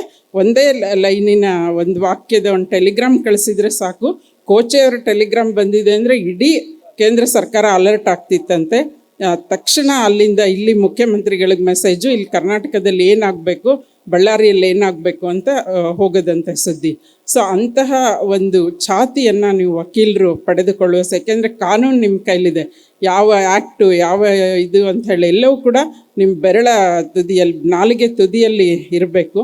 ಸೊ ಸಮರ್ಥವಾಗಿ ವಾದ ಮಂಡಿಸುವಂತಹ ಕೆಲಸ ಆಗಬೇಕು. ಆಮೇಲೆ ನಮ್ಮ ಮನೇಲೂ 2 ಲಾಯರ್ಸು, ನನ್ನ ಪತಿ ಭೂಪತಿಯವರು ಲಾಯರು, ಮಗನೂ ಲಾಯರು. ಆಮೇಲೆ ನನ್ನ ಪತಿ ಭೂಪತಿಯವರು LLB ಓದುವಾಗಲೇ, LLB 3ನೇ ವರ್ಷದಲ್ಲಿದ್ದಾಗಲೇ ಚುನಾವಣೆಗೆ ನಿಂತು ಸ್ಪರ್ಧಿಸಿ MLA ಆದವರು. 85ರಲ್ಲಿ ಅವರು ಸಂಡೂರು ವಿಧಾನಸಭಾ ಕ್ಷೇತ್ರದಿಂದ ಕರ್ನಾಟಕ ಅಸೆಂಬ್ಲಿಗೆ ಆಯ್ಕೆ ಆಗಿ ಬರ್ತಾರೆ. 26 ವರ್ಷ ಅವ್ರಿಗೆ ಅಷ್ಟೇ ಆಗ. ಸೊ ಅವರು ವಿಧಾನಸೌಧಕ್ಕೆ ಪ್ರವೇಶ ತಗೊಳ್ಳುವಾಗ ಜೀನ್ಸ್ ಪ್ಯಾಂಟು, ಒಂದು ಟೀ ಶರ್ಟ್ ಹಾಕ್ಕೊಂಡು ಹೋಗಿರೋದು. ನಿಮ್ಮ ಥರ ಇವತ್ತು ನೀವೆಲ್ಲ ಎತ್ನಿಕ್ ಡ್ರೆಸ್ಸಲ್ಲಿದ್ದೀರ, ಅದು ಬೇರೆ. ಆಗ ಒಳಗಡೆ ಬಿಡಲ್ಲ ಅವನು ಇದು ಎಂಟ್ರೆನ್ಸಲ್ಲಿ. ಆಮೇಲೆ ಇವ್ರು ನಾನು MLA ಅಂತೇಳಿ ಪ್ರಮಾಣ ಪತ್ರ ತೋರಿಸಿದ ಮೇಲೆ ಒಳಗಡೆ ಬಿಟ್ಟಿರುವಂಥದ್ದು. ಆವಾಗ ಬರೀ ಸೈಕಲಲ್ಲಿ ಸುತ್ತಿ ಪ್ರಚಾರ ಮಾಡಿದ್ದು. ಕೇವಲ 40,000 ರೂಪಾಯಲ್ಲಿ ಅವ್ರು MLA ಆಗಿದ್ದು. ಹಿಂಗೆ ಫ್ರೆಂಡ್ಸ್ ಕೊಟ್ಟಿದ್ದು. ನಮ್ಮ ಮಾವ ರೈತರು, ಇವರೇನು ಬಡತನದಿಂದ ಬೆಳೆದವರು. ಆದರೆ ಅಂತಹ ಕಾಲ ಇತ್ತು. ನಿಜಲಿಂಗಪ್ಪನವ್ರು ಇದ್ದರು, ಮತ್ತು ವೀರೇಂದ್ರ ಪಾಟೀಲ್ ಇದ್ದರು, ರಾಮಕೃಷ್ಣ ಹೆಗಡೆಯವರು ಇದ್ದರು. ಎಂತೆಂತಹ ಮುತ್ಸದ್ದಿಗಳು. ರಾಜಕೀಯ ಅಂದರೆ ಒಂದು ನೈತಿಕ ಒಂದು ನೆಲೆಗಟ್ಟಿನ ಮೇಲೆ ರೂಪುಗೊಂಡಂತಹ ರಾಜಕೀಯ ವ್ಯವಸ್ಥೆ. ಆದರೆ ಇವತ್ತಿಂದು ನಾವು ಮಾತಾಡೋ ಹಾಗೆ ಇಲ್ಲ. ಆಮೇಲೆ ಕನ್ನಡ ನಮ್ಮ ಅಸ್ಮಿತೆ ಆಗಬೇಕು. ಬರೀ ನಾವು ಭಾಷೆ, ನಾವು ಸಾಹಿತ್ಯದ ಕೃತಿಗಳನ್ನು ಓದೋದಿರ್ಬೋದು, ನಮ್ಮ ಬದುಕಿನಲ್ಲಿ ಅಳವಡಿಸ್ಕೊಳ್ಳೋದು ಮಾತ್ರ ಅಲ್ಲ, ಇಡೀ ನಮ್ಮ ಉಸಿರೇ ಕನ್ನಡ ಆಗಬೇಕು ಅಂತ ಹೇಳುವಂಥವಳು ನಾನು. ನಿಮ್ಗೆ ಗೊತ್ತಾ, ಕನ್ನಡದಲ್ಲೂ ಬೇರೆ ಬೇರೆ ಭಾಷೆಯಿಂದ ಬಂದಿರೋ ಶಬ್ದಗಳು ನಾವು ಕನ್ನಡದ್ದಾಗಿ ಮಾಡ್ಕೊಂಡ್ಬಿಟ್ಟಿದ್ದೀವಿ. ಇಂಗ್ಲೀಷಿಂದ ಇರ್ಬೋದು, ಬಸ್ಸು, ಕಾರು, ಮತ್ತೊಂದು ಎಲ್ಲ ನಮ್ಮದಾಗಿದೆ. ಆದರೆ ನಾವು ಬಳಸುವಂಥ ಕೆಲವು ಅಪ್ಪಟ ಶಬ್ದಗಳು ಸುಮಾರು ಅಂತ ಬಳಸ್ತೀವಲ್ವಾ. ಸುಮಾರು ಅನ್ನೋದು ಅದು ಕನ್ನಡದ್ದಲ್ಲ. ನಾವೆಲ್ಲಿಂದ ತೊಗೊಂಡಿದ್ದೀವಿ ಗೊತ್ತಾ? ಫ್ರೆಂಚ್ ಭಾಷೆಯಿಂದ ಎರವಲು ತೊಗೊಂಡಿರೋದು. ಫ್ರೆಂಚ್ನಲ್ಲಿ ಸುಮಾರು ಅಂತ ಅನ್ನೋದನ್ನು ಅಲ್ಲಿಂದ ತೊಗೊಂಡಿರುವಂಥದ್ದು. ಆಮೇಲೆ ಸೂರ್ಯ, ಚಂದ್ರ, ಅಗ್ನಿ ಎಲ್ಲ ಸಂಸ್ಕೃತದಿಂದ ಬಂದಿರುವಂಥದ್ದು. ಆಮೇಲೆ ಕೂಳು ಅಂತ ಬಳಸ್ತೀವಲ್ಲ, ಅದು ಕನ್ನಡದ್ದೇ. ಅದು ನಾವು ಕೂಳು ಅಂದರೆ ಕಡಿಮೆ ಅನ್ಕೋತೀವಿ, ಒಂಥರ ಕೀಳರಿಮೆ ಅನ್ಕೋತೀವಿ. ಆದರೆ ಅಲ್ಲ, ಅದು ಕನ್ನಡದ. ಅನ್ನಕ್ಕೆ ಕೂಳು ಅನ್ನೋದು, ಅನ್ನ ಅನ್ನೋದು ಇದ್ರದ್ದು ಏನು ಸಂಸ್ಕೃತದ್ದು. ಕೂಳು ಅನ್ನೋದು ಕನ್ನಡದ ನಿಜವಾದ ಶಬ್ದ. ಆಮೇಲೆ ಜೇಬ್ ಅಂತೀವಲ್ಲ, ಜೇಬ್, ಕಿಸೆ ಅಂತ ನಮ್ಮ ಕಡೆ ಅಂತೀವಿ. ಜೇಬ್ ಈ ಕಡೆ ಎಲ್ಲ ಜೇಬ್ ಉರ್ದು ಶಬ್ದ. ಅದು ಯಾಕಂದ್ರೆ ಮೈಸೂರು ಇಲ್ಲೆಲ್ಲ ಉರ್ದು ಜಾಸ್ತಿ ಇದು, ಮತ್ತು ಆ ಕಡೆ ಹೈದರಾಬಾದ್, ಕರ್ನಾಟಕನೂ ಉರ್ದು ಪ್ರಭಾವ. ಆದರೆ ಕನ್ನಡದ ಅಪ್ಪಟ ಶಬ್ದ ಅಂದರೆ ಬಕ್ಕಣ ಅಂತ. ನಿಮ್ಗೆ ನೆನಪಿರೋದು, ನಮ್ಮ ಕಡೆ ಇಲ್ಲಿ ನಮ್ಮ ತಂದೆ ಬೆಳೆಸ್ತಾ ಇದ್ರು ಅದನ್ನು. ನನ್ನ ಬಕ್ಕಣದಾಗ ಇಟ್ಟು ನೋಡವ ಅಂತ ಹೇಳ್ತಿದ್ರು ನಾನು ಚಿಕ್ಕವಳಿದ್ದಾಗ. ಬಕ್ಕಣ ಅಂದರೆ ಜೇಬು ಅಂಥೇಳಿ. ಸೊ ಆ ಥರ. ಆಮೇಲೆ ರಾಗಿ, ನೀವು ಎಲ್ಲೇ ಯಾವುದೇ ಭಾಷೆಯಲ್ಲಿ ಹೋಗಿ, ಇಂಗ್ಲೀಷ್ನಲ್ಲೂ ರಾಗಿ, ಫ್ರೆಂಚ್ನಲ್ಲೂ ರಾಗಿ, ಎಲ್ಲ ಅಂತಾರಾಷ್ಟ್ರೀಯ ಭಾಷೆಗಳು ರಾಗಿಯನ್ನು ಎರವಲು ಪಡೆದಿವೆ. ನಮ್ಮ ಕನ್ನಡದ ರಾಗಿ ಎಲ್ಲೆಲ್ಲೂ ರಾಗಿನೇ. ಸೊ ಹಾಗೆ ನಾವು ಈ ರೀತಿಯ ಸುಮಾರು 17% ಅಂದರೆ ಅಷ್ಟು ಶಬ್ದಗಳನ್ನು ಎರವಲು ಪಡೆದಿದ್ದೇವೆ, ಬೇರೆ ಬೇರೆ ಭಾಷೆಯಿಂದ ತಗೊಂಡಿರೋದು. ಆಮೇಲೆ ಈ ಆಕಾಶವಾಣಿ ಅಂತ ಹೆಸರು ಕೊಟ್ಟಿದ್ದು ಕೂಡ ನಮ್ಮ ಕನ್ನಡದವರು. ಅದು ಒಬ್ಬ ವೈದ್ಯರು, ನಿಮ್ಹಾನ್ಸ್ನ ಮೊಟ್ಟ ಮೊದಲ ಡೈರೆಕ್ಟರ್ MV ಗೋಪಾಲಸ್ವಾಮಿ ಅಂತ. ಆಗ ಈ ಪ್ರಸಾರ ಭಾರತಿ ಆಕಾಶವಾಣಿ ಶುರು ಮಾಡಬೇಕಾದ್ರೆ ಸಾರ್ವಜನಿಕರಿಗೆ ಒಂದು ಅಹವಾಲು ಕೊಡುತ್ತೆ, ಇಡೀ ದೇಶದ ಜನತೆಗೆ ಏನಾದರೂ ಒಂದು ನಮಗೆ ಸರಿಯಾದ ಹೆಸರನ್ನು ಕೊಡಿ. ಈ ಥರ ನಾವು ಆಕಾಶವಾಣಿ ಅಂದರೆ ಇದ್ರ ಗಾಳಿಯ ಮುಖಾಂತರ ಜನರಿಗೆ ರೇಡಿಯೋ ತರಂಗಾಂತರದ ಮುಖಾಂತರ ತಲುಪಿಸುವಂಥ ವ್ಯವಸ್ಥೆ ಶುರು ಮಾಡ್ತಾ ಇದ್ದೀವಿ ಎಂದಾಗ ಡಾಕ್ಟರ್ MV ಗೋಪಾಲಸ್ವಾಮಿಯವರು ಆಕಾಶವಾಣಿ ಅಂತ ಕಳಿಸ್ತಾರೆ. ಅದೇ ಹೆಸರನ್ನು ಇಡೀ ನಾವು ನಮ್ಮ ದೇಶದಾದ್ಯಂತ ಆಕಾಶವಾಣಿಗೆ ಇಡ್ತಾರೆ. ಮತ್ತು ಅದು ಇವತ್ತು ಆಕಾಶವಾಣಿ ಎಷ್ಟು ಪ್ರಭಾವಶಾಲಿಯಾಗಿ ಈಗ ಅಂದರೆ ಕಡಿಮೆ ಆಗಿರೋದು ನಿಜ TV ಮಾಧ್ಯಮದಲ್ಲಿ, ಆದರೆ ಮತ್ತೆ ಈಗ FM ರೇಡಿಯೋ ಮತ್ತೊಂದು ಬಂದು ಇವತ್ತು ಆಕಾಶವಾಣಿ ನಮ್ಮ ಬದುಕಿನಲ್ಲಿ ಬಹಳ ಮಹತ್ವವನ್ನು ಪಡೆದಿರುವಂಥದ್ದು. ಆಮೇಲೆ ಕನ್ನಡ ಸಾಹಿತ್ಯದಲ್ಲಿ ನೋಡಿ, ನೀವು ಸೌಹಾರ್ದ ಪರಂಪರೆ ಅನ್ನೋದು ಒಂಥರ ಹರಿದು ಬಂದಿರುವಂಥದ್ದು. ನಾನು ಆಗಲೇ ಹೇಳಿದೆ, 7ನೇ ಶತಮಾನದ ಕಪ್ಪೆ ಅರಭಟ್ಟನ ಶಾಸನದಿಂದ ಹಿಡಿದು 10ನೇ ಶತಮಾನದ ಪಂಪನ ಕಾವ್ಯದವರೆಗೂ. ಕವಿರಾಜ ಮಾರ್ಗದಲ್ಲಿ ಪಂಪ ಹೇಳಿರುವಂತಹದ್ದು, ಕಾವೇರಿಯಿಂದ ಮಾ ಗೋದಾವರಿವರ ಮಿರ್ದ ನಾಡದ ಕನ್ನಡದೋಳಂತ. ಅದರಲ್ಲಿ ಕೊಪ್ಪಳದ ಬಗ್ಗೆ ಬರುತ್ತೆ, ಕೊಪ್ಪಳ ನಗರಿ ಅಂತಲೇ ಬರುತ್ತೆ. ಕೊಪ್ಪಳದ ಬಗ್ಗೆ, ನಮ್ಮ ಉತ್ತರ ಕರ್ನಾಟಕದ ಕೊಪ್ಪಳ ಕವಿರಾಜ ಮಾರ್ಗದ ಪಂಪನ ಕಾವ್ಯದಲ್ಲಿ ಬರುತ್ತೆ. ಅಂದರೆ ನೀವು ಲೆಕ್ಕ ಹಾಕಿ, ಅಲ್ಲಿಂದ ಅಲ್ಲಿ, ಕೊಪ್ಪಳದಿಂದ ಅಲ್ಲಿಯವರೆಗೂ ಹೇಗೆ ಅವರಿಗೆ ಆ ಸಮಯದಲ್ಲಿ, ಈಗೆಲ್ಲ ನಮಗೆ ವಿಮಾನ, ರೈಲು, ಮತ್ತೊಂದು ಎಲ್ಲವೂ ಇದೆ. ಆಗ ಯಾವುದೇ ಒಂದು ಸಾರಿಗೆ ಇಲ್ಲದೆ ಇರೋ ಕಾಲದಲ್ಲಿ ಹೇಗೆ ಇಡೀ ಕರ್ನಾಟಕದ ಬೇರೆ ಬೇರೆ ಭಾಗದ ಕವಿಗಳು, ಸಾಹಿತಿಗಳು ಹೇಗೆ ತಮ್ಮ ಸಾಹಿತ್ಯದಲ್ಲಿ ಆಯಾ ಪ್ರದೇಶ, ತಮ್ಮ ಸ್ಥಳೀಯ ಪ್ರದೇಶ ಮಾತ್ರವಲ್ಲ ದೂರದ ಪ್ರದೇಶವನ್ನು ಒಳಗೊಂಡಂತೆ ಕವಿತೆಗಳನ್ನು ರಚಿಸಿದರು. ಮತ್ತು ಸಂವಿಧಾನನೇ ನಿಮ್ಮ ಮೂಲ ಉಸಿರು ಎಲ್ಲ ಕಾನೂನು ವಿದ್ಯಾರ್ಥಿಗಳು. ಸೊ ಸಂವಿಧಾನದ ಆಶಯಗಳನ್ನು ಕೂಡ ಪಂಪ ತನ್ನ ಕಾವ್ಯದಲ್ಲಿ ಸ್ಪಷ್ಟವಾಗಿ ಬರೆದಿರುವಂಥದ್ದನ್ನು ನಾವು ಕಾಣ್ತೇವೆ. ಆಮೇಲೆ ಆ ನಂತರದಲ್ಲಿ ಕುಮಾರವ್ಯಾಸ ಬರ್ತಾನೆ. ಆಮೇಲೆ 12ನೇ ಶತಮಾನದ ವಚನ ಸಾಹಿತ್ಯ. ನಮ್ಮ ಕನ್ನಡದ ಧರ್ಮ ಅಂದರೆ ನಿಜವಾಗ್ಲೂ ವಚನ ಧರ್ಮನೇ. ಸೊ ನಾವು ಯಾವ ಧರ್ಮನೂ ಹಿಂದೂ, ಮುಸ್ಲಿಂ, ಕ್ರಿಶ್ಚಿಯನ್ ಅಲ್ಲ, ನಾವೆಲ್ಲರೂ ಕನ್ನಡಿಗರು, ನಾವೆಲ್ಲರೂ ವಚನ ಧರ್ಮ ಹೊಂದಿದವರು, ಕನ್ನಡದ ಧರ್ಮವನ್ನು ನಾವೆಲ್ಲರೂ ಹೊಂದಿದವರು ಅಂತ ಹೇಳೋದಕ್ಕೆ ಬಯಸ್ತೇನೆ. ಆಮೇಲೆ ವಚನ ಸಾಹಿತ್ಯ, ಅನುಭವ ಮಂಟಪ, ಮೊಟ್ಟ ಮೊದಲ ಪಾರ್ಲಿಮೆಂಟ್. ಆಮೇಲೆ ಯಾವುದೇ ಇಡೀ ಪ್ರಪಂಚದಲ್ಲಿ ಯಾವ ದೇಶದಲ್ಲೂ ಮಹಿಳೆಯರಿಗೆ ಶಿಕ್ಷಣ ಇರಲಿಲ್ಲ, ಮಹಿಳೆಯರ ಪಾಲ್ಗೊಳ್ಳುವಿಕೆ ಇರಲಿಲ್ಲ. ಆದರೆ ಅನುಭವ ಮಂಟಪದಲ್ಲಿ ಅದು ಸಾಧ್ಯ ಆಗಿತ್ತು. ನಮ್ಮ ಶರಣೆಯರು, ನಮ್ಮ ವಚನಕಾರ್ತಿಯರು ಅವರು ತಾವೇ ಸ್ವತಂತ್ರವಾಗಿ ಅದೆಷ್ಟು ವಚನಗಳನ್ನ ರಚಿಸಿದ್ರು, 32ಕ್ಕೂ ಹೆಚ್ಚು ವಚನಕಾರ್ತಿಯರು. ಇವತ್ತು ಅವು ಆದರ್ಶವಾಗಿರುವಂಥವು. ಆಯ್ದಕ್ಕಿ ಲಕ್ಕಮ್ಮ ಇರಬಹುದು, ಅನೇಕರು, ಜಾಡಮಾಲಿ ಸತ್ಯಕ್ಕನ ವಚನ, ಇವತ್ತು ಕೂಡ ಲಂಚ ವಂಚನಕ್ಕೆ ಕೈಯಾಣದ ಭಾಷೆ. ನೋಡಿ, ಇವತ್ತು ಅಧಿಕಾರಿಗಳು ನಾವು ಪ್ರತಿದಿನ ನೋಡ್ತಿರ್ತೀವಿ, ಲೋಕಾಯುಕ್ತ ರೈಡ್ ಆದಾಗ ಹೇಗೆ ಏನೇನೆಲ್ಲ ಅವ್ರ ಮನೆಗಳಲ್ಲಿ ಸಿಗುತ್ತೆ ಅಂತ. ಯಾಕೆ ಬೇಕು ಒಬ್ಬ ಮನುಷ್ಯನಿಗೆ ಅಷ್ಟೊಂದು ಒಂದು ಜೀವಿತ ಕಾಲದಲ್ಲಿ ಯಾಕೆ ಬೇಕು? ಆಗ ಜಾಡಮಾಲಿ ಸತ್ಯಕ್ಕ ನನ್ನ ಕಸ ಗುಡಿಸೋದಷ್ಟೇ ಕಾಯಕ, ಅಲ್ಲೇನಾದರೂ ಬಂಗಾರ ಸಿಕ್ಕಿದ್ರೂ ಅದು ನನಗೆ ಕಸ ಅಂತ ಹೇಳಿರುವಂಥ ಮಾತು ನಾವು ಪ್ರತಿಯೊಬ್ಬರು ಆಗಿದ್ದಂಥದ್ದು. ಆಮೇಲೆ ಆಯ್ದಕ್ಕಿ ಲಕ್ಕಮ್ಮಂದು ನಿಮಗೆಲ್ಲ ಗೊತ್ತಿದೆ. ಒಂದು ಹಿಡಿ ಅಕ್ಕಿ ಹೆಚ್ಚು ತಂದ ಗಂಡ ಅಂಥೇಳಿ ಯಾಕೆ ಬೇಕು, ನಮಗಿರೋಷ್ಟು ಸಾಕು, ನಾಳೆ ತರೋಣ ಅಂತ ವಾಪಸ್ ಕಳಿಸ್ತಾಳೆ. ಸೊ ಈ ತರಹದ ಒಂದು ಮನೋಭಾವ ಹೆಣ್ಣು ಮಕ್ಕಳಲ್ಲಿ, ಅದು ತಮ್ಮ ಕಾಯಕವನ್ನು ಮಾಡಿಕೊಂಡು ಕಾಯಕ ಜೀವಿಗಳಾದ ನಮ್ಮ ವಚನಕಾರ್ತಿಯರು ಬರೆದಿರುವಂತಹದ್ದು ನಮಗೆ ಪ್ರತಿಯೊಬ್ಬರಿಗೂ ಬದುಕಿನ ಆದರ್ಶವಾಗಬೇಕು ಅಂತ ಹೇಳಿ ನಾನು ಭಾವಿಸ್ತೇನೆ. ಆ ನಂತರದಲ್ಲಿ ಗುರು ಗೋವಿಂದ ಭಟ್ರು, ಶಿಶುನಾಳ ಶರೀಫರು ಬಂದರು. ಆಮೇಲೆ ಕುವೆಂಪು ಅವರಂತೂ ಅಖಂಡ ಕರ್ನಾಟಕ ಅನ್ನುವ ಪದ್ಯದಲ್ಲಿ ಅವರು ನೃಪತುಂಗನೇ ಚಕ್ರವರ್ತಿ, ಪಂಪನೇ ಮುಖ್ಯಮಂತ್ರಿ ಅಂತ ಹೇಳಿದರು. ಅಂದರೆ ಯಾರೇ ಮುಖ್ಯಮಂತ್ರಿಗಳಿರ್ಬೋದು, ಆದರೆ ನಿಜವಾದ ಮುಖ್ಯಮಂತ್ರಿಗಳು ಯಾರು ಅಂದರೆ ಅಲ್ಲಿನ ಸಾಹಿತಿಗಳು, ಕವಿಗಳು ಅಂತಲೇ ಬರೆದಿರುವಂಥದ್ದು ಕುವೆಂಪುರವರು. ಆಮೇಲೆ ಮತ್ತೊಂದು ಅಂದರೆ ಇನ್ನೊಬ್ಬರ ಬಗ್ಗೆ ಹೇಳಬೇಕು. ನಿಟ್ಟೂರು ಶ್ರೀನಿವಾಸರಾಯರ ಹೆಸರು ಕೇಳಿದ್ದೀರಾ? ನಿಮ್ಮ ಮಕ್ಕಳಿಗೆ ಗೊತ್ತಿರಲ್ಲ, ಇವ್ರಿಗೆ ಸರ್ಗೆ ಮತ್ತು ಇವ್ರಿಗೆಲ್ಲ ಗೊತ್ತಿರುತ್ತೆ. ಅವರು ಕೂಡ ಮುಖ್ಯ ನ್ಯಾಯಮೂರ್ತಿಗಳಾಗಿ ನಿವೃತ್ತಿ ಹೊಂದಿದವರು. ರಾಜ್ಯಪಾಲರನ್ನು ಮಾಡ್ತಾರಲ್ಲ, ಸೊ ನಮಗೆ ಬೇರೆ ಬೇರೆ ರಾಜ್ಯದ ರಾಜ್ಯಪಾಲರು ಬರ್ತಾರೆ. ಇಲ್ಲಿರೋ ಬೇರೆ ರಾಜ್ಯದವ್ರು ಬಂದಿರ್ತಾರೆ, ಅವ್ರಿಗೆ ಕನ್ನಡನೇ ಬರಲ್ಲ, ಅರ್ಥನೇ ಆಗಲ್ಲ, ಅವರು ಹಿಂದಿ ಮತ್ತು ಇಂಗ್ಲೀಷು ಮಾತಾಡಬೇಕು. ಸೊ ನಿಟ್ಟೂರು ಶ್ರೀನಿವಾಸರಾಯರನ್ನ ಆಗ ರಾಜ್ಯಪಾಲರನ್ನಾಗಿ ಮಾಡ್ತಾರೆ. 63ರಲ್ಲಿ ಅವರು 3 ತಿಂಗಳ ಕಾಲ ಹಂಗಾಮಿ ರಾಜ್ಯಪಾಲರಾಗ್ತಾರೆ. ನಮ್ಮದೇ ರಾಜ್ಯದಲ್ಲಿ ಕನ್ನಡಿಗರೊಬ್ಬರು ರಾಜ್ಯಪಾಲರಾಗಿ ಬಂದಿರೋದು ಅದು ಒಂದು ಚಾರಿತ್ರಿಕ ದಾಖಲೆ. ಆವಾಗ ಅವರು ಸ್ವಾತಂತ್ರ್ಯೋತ್ಸವದ ಭಾಷಣವನ್ನು ಕನ್ನಡದಲ್ಲಿ ಮಾಡ್ತಾರೆ. ಸೊ ಅದು ಒಂದು ಚಾರಿತ್ರಿಕ ದಾಖಲೆ. ಆಗ ಕುವೆಂಪು ಅವರು VC ಆಗಿರ್ತಾರೆ, ಮೈಸೂರು ಯೂನಿವರ್ಸಿಟಿಯ ಉಪಕುಲಪತಿ ಆಗಿರ್ತಾರೆ.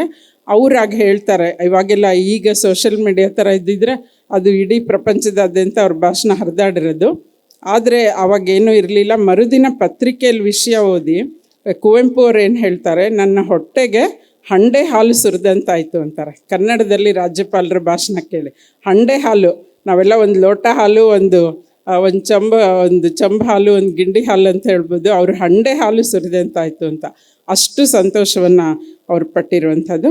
ನಿಟ್ಟೂರು ಶ್ರೀನಿವಾಸರಾವ್ರನ್ನ ಕೂಡ ನಾನು ಇಂಟರ್ವ್ಯೂ ಮಾಡಿದ್ದೆ. ಅವ್ರದ್ದು 100 ವರ್ಷಗಳಾದಂಥ ಮೂರ್ತಿ ರಾಯರನ್ನು, ನಿಟ್ಟೂರು ಶ್ರೀನಿವಾಸರಾವ್, ಆಮೇಲೆ GV ಅಯ್ಯರು 80ನೇ ವರ್ಷ, 85-90 ಇತ್ತು. ಸೊ ಅನೇಕರನ್ನು ನಾನು ಸಂದರ್ಶನ ಮಾಡಿದಾಗ ಅವರ ಅನುಭವಗಳು ಮತ್ತು ಅವರ ಬದುಕು ಬೆಳೆದು ಬಂದ ರೀತಿ ಇದೆಲ್ಲ, ಎಲ್ಲರೂ ಕಷ್ಟಪಟ್ಟ ಮೇಲೆ ಬಂದವರೇ. ಯಾರೂ ಕೂಡ ಚಿನ್ನದ ಚಮಚೆ, ಬೆಳ್ಳಿ ಚಮಚೆ ಇಟ್ಕೊಂಡು ಹುಟ್ಟಿದವರು ಯಾರೂ ಅಲ್ಲ. ಸೊ ಎಲ್ಲರೂ ಕೂಡ ಆ ನಂತರದಲ್ಲಿ ಬೆಳೆದಿರುವಂಥದ್ದು. ಆಮೇಲೆ ಡಾಕ್ಟರ್ ರಾಜ್ಕುಮಾರ್ ಅವರು ಕೂಡ ನಮ್ಮ ನಾಡಿನ ಅವ್ರು ಕನ್ನಡ ಬಿಟ್ಟು ಬೇರೆ ಭಾಷೆಗಳಲ್ಲಿ ಅವರು ಆ್ಯಕ್ಟ್ ಮಾಡಲಿಲ್ಲ ನೋಡಿ, ನಟಿಸಲಿಲ್ಲ. ಅವರು ಇಡೀ ಜೀವಮಾನದುದ್ದಕ್ಕೂ ನಡೆಸ್ಕೊಂಡು ಬಂದರು.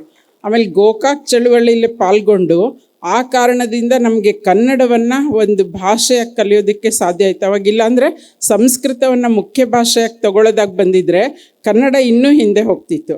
ಆ ಹೋರಾಟದಲ್ಲಿ ರಾಜ್ಕುಮಾರ್ ಅವರು ಮುಂಚೂಣಿಯಲ್ಲಿರ್ತಾರೆ. ಆಮೇಲೆ ಆಗ ಬಂಗಾರಪ್ಪ ಅವರು ಮುಖ್ಯಮಂತ್ರಿಗಳಾಗಿರ್ತಾರೆ. ರಾಜ್ಕುಮಾರ್ ಅವ್ರಿಗೆ ಕರ್ನಾಟಕ ರತ್ನ ಕೊಡಬೇಕು ಅಂಥೇಳಿ ಅವ್ರ ಮನೆಗೆ ಹೋಗಿ ಮಾತಾಡೋದಕ್ಕೆ ಹೋಗ್ತಾರೆ ಬಂಗಾರಪ್ಪ. ಇದು ನೀವು ಸ್ವೀಕಾರ ಮಾಡಬೇಕು, ಕರ್ನಾಟಕ ರತ್ನ ನಿಮ್ಗೆ ಕೊಡ್ತೀವಿ ಅಂದಾಗ ರಾಜ್ಕುಮಾರ್ ಬೇರೆಯವರಾದ್ರೇನು ಆಯಿತು ಕೊಟ್ಬಿಡಿ ಸಂತೋಷ ಪಟ್ಬಿಟ್ರಲ್ವಾ. ಇವಾಗ ರಾಜ್ಯೋತ್ಸವ ಲಾಬಿ ನೋಡಿದ್ರೆ ನಮಗೆ ಹೆಂಗೆ ಅನಿಸುತ್ತೆ.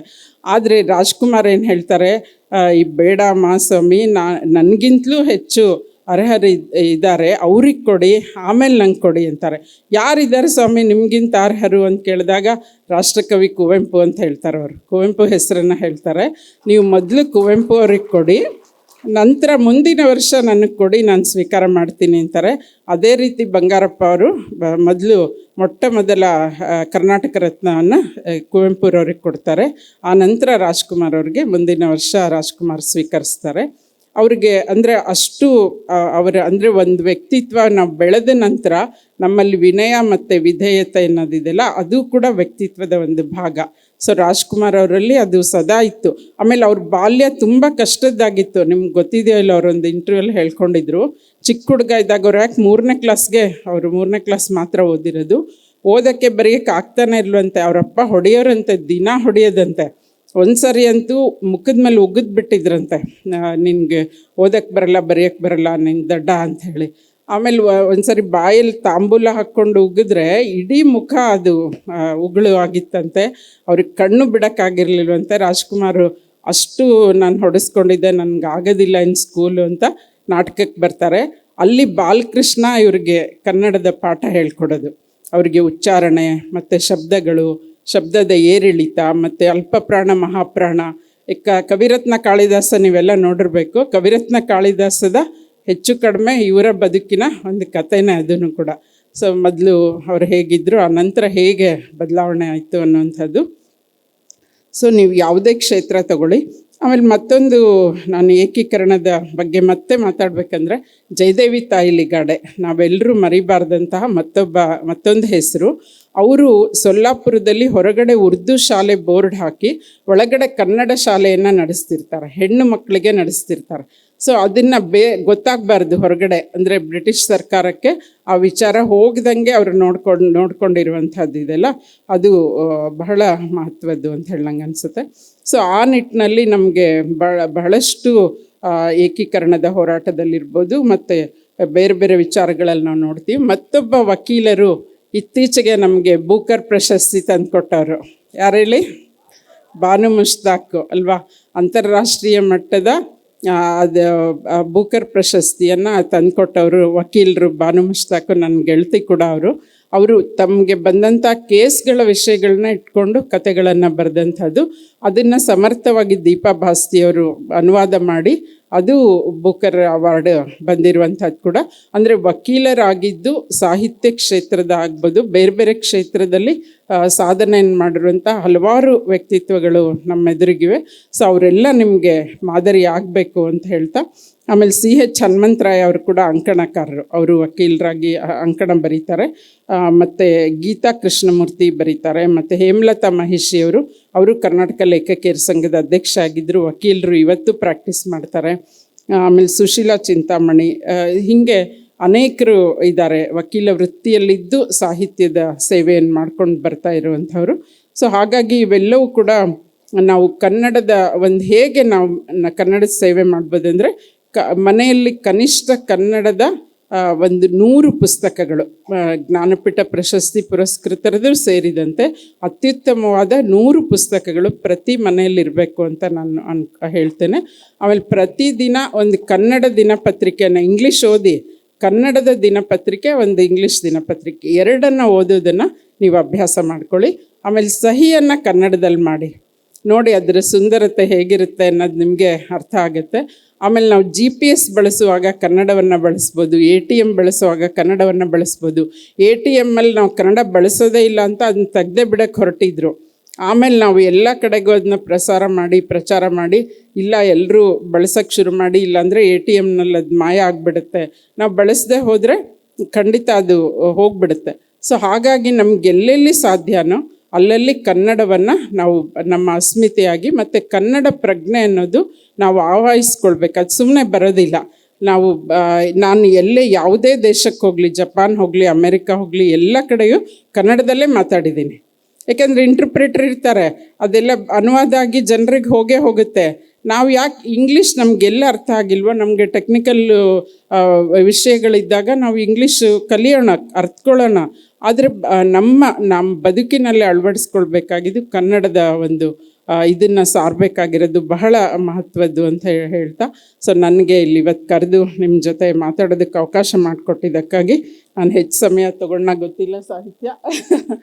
ಸೊ ಇದು ತಮ್ಮೆಲ್ಲರಿಗೂ ಕೆಲವು ವಿಚಾರಗಳನ್ನು ಹಂಚ್ಕೊಳ್ಳೋದಕ್ಕೆ ಅವಕಾಶ ಮಾಡಿಕೊಟ್ಟಿದ್ದಕ್ಕಾಗಿ KLE ಸಂಸ್ಥೆಯ ಎಲ್ಲ ಪ್ರಾಂಶುಪಾಲರು ಮತ್ತು ವಿದ್ಯಾರ್ಥಿ ಸಂಘ ಮತ್ತು ತಾವುಗಳೆಲ್ಲ ಇಷ್ಟು ವಿರಾಮದಿಂದ ನನ್ನ ಮಾತನ್ನು ಆಲಿಸಿದ್ದಕ್ಕಾಗಿ ತಮಗೂ ಕೂಡ ಎಲ್ಲರಿಗೂ ಸೇರಿ ಧನ್ಯವಾದಗಳನ್ನ ಹೇಳಿ ನನ್ನ ಮಾತಿಗೆ ವಿರಾಮ ನೀಡ್ತೀನಿ. ನಮಸ್ಕಾರ. ನಮ್ಮ ಜೀವನ ಮಾರ್ಗ ಹೇಗೆ ಇರಬೇಕು? ಕನ್ನಡದ ಶ್ರೇಷ್ಠತೆ ಏನು?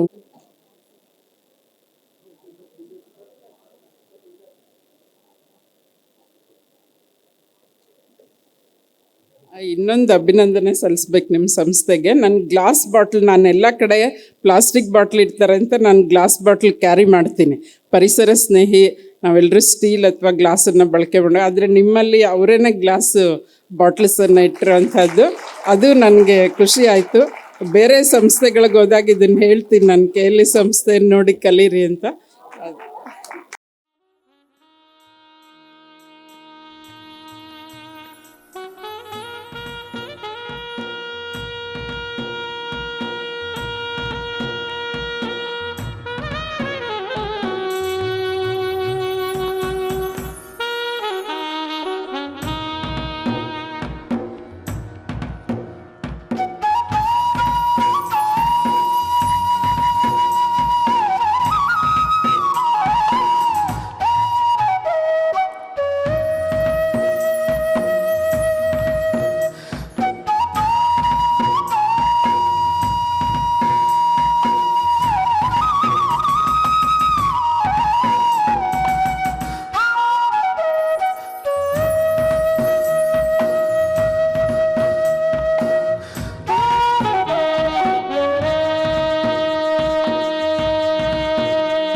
ಕನ್ನಡ ರಾಜ್ಯೋತ್ಸವ ಮತ್ತು ಸಂಸ್ಥಾಪನಾ ದಿನದ ಶುಭಾಶಯಗಳು.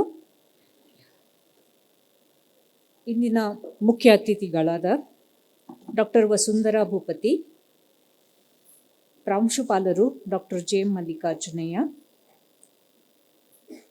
Doctor Manoj Hiremath IQAC coordinator, ಬೋಧಕ ವರ್ಗದವರಿಗೂ ಮತ್ತು ನನ್ನ ವಿದ್ಯಾರ್ಥಿಗಳಿಗೆ ನನ್ನ ನಮಸ್ಕಾರಗಳು. ನಮ್ಮ ಅತಿಥಿಗಳ ಪಾಂಡಿತ್ಯಪೂರ್ಣ ಭಾಷಣದ ನಂತರ ನಾನೇನು ಮಾತಾಡಿದ್ರು ಅದು ಅಲ್ಲಿಗೆ ಸರಿಗಟ್ಟಲ್ಲ. 2 ಮಾತು ಮನಸ್ಸಿಂದ ಮಾತಾಡ್ತೀನಿ. ಇವತ್ತು ನಮ್ಮ ಕಾಲೇಜಿನ ನಮ್ಮ ಸಂಸ್ಥೆಯನ್ನು ಕಟ್ಟಿದ ಮಹನೀಯರ ದಿನ. ಅವರು ಮಾಡಿದ ತ್ಯಾಗದ ಫಲವನ್ನು ನಾವೆಲ್ಲ ಇಂದು ಉಣ್ತಾ ಇದ್ದೀವಿ. ಅದರ ಫಲವನ್ನು ನಾವು ಅನುಭವಿಸ್ತಾ ಇದ್ದೀವಿ. ಅವರೆಲ್ಲರಿಗೂ ನನ್ನ ನಮನಗಳು.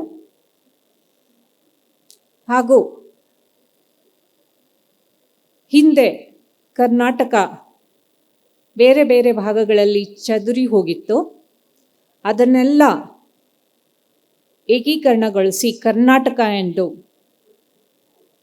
ಮರುನಾಮಕರಣ ಮಾಡಿ ಕರ್ನಾಟಕದಲ್ಲಿ ನಾವೆಲ್ಲ ಕನ್ನಡಿಗರು ನಮ್ಮ ಕನ್ನಡದ ಸಂಸ್ಕೃತಿ ಮತ್ತು ಸೊಬಗನ್ನು ಅನುಭವಿಸ್ತಾ ಇದ್ದೀವಿ.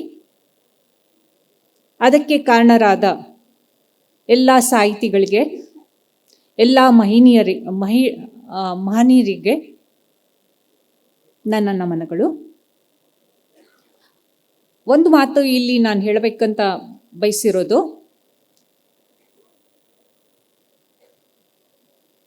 ಸ್ಟಾರ್ಟಿಂಗಲ್ಲಿ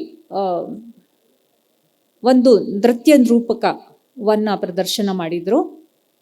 ಅದೆಷ್ಟು ಚೆನ್ನಾಗಿ ಪ್ರದರ್ಶನ ಮಾಡಿದರು ಅಂದರೆ, ನಮ್ಮ ಕರ್ನಾಟಕದ ಎಲ್ಲ ವಿವಿಧ ಸಂಸ್ಕೃತಿಯನ್ನು ಒಂದೇ ನೃತ್ಯದಲ್ಲಿ ನಮ್ಮ ವಿದ್ಯಾರ್ಥಿನಿಯರು ತೋರಿಸಿಕೊಟ್ರು.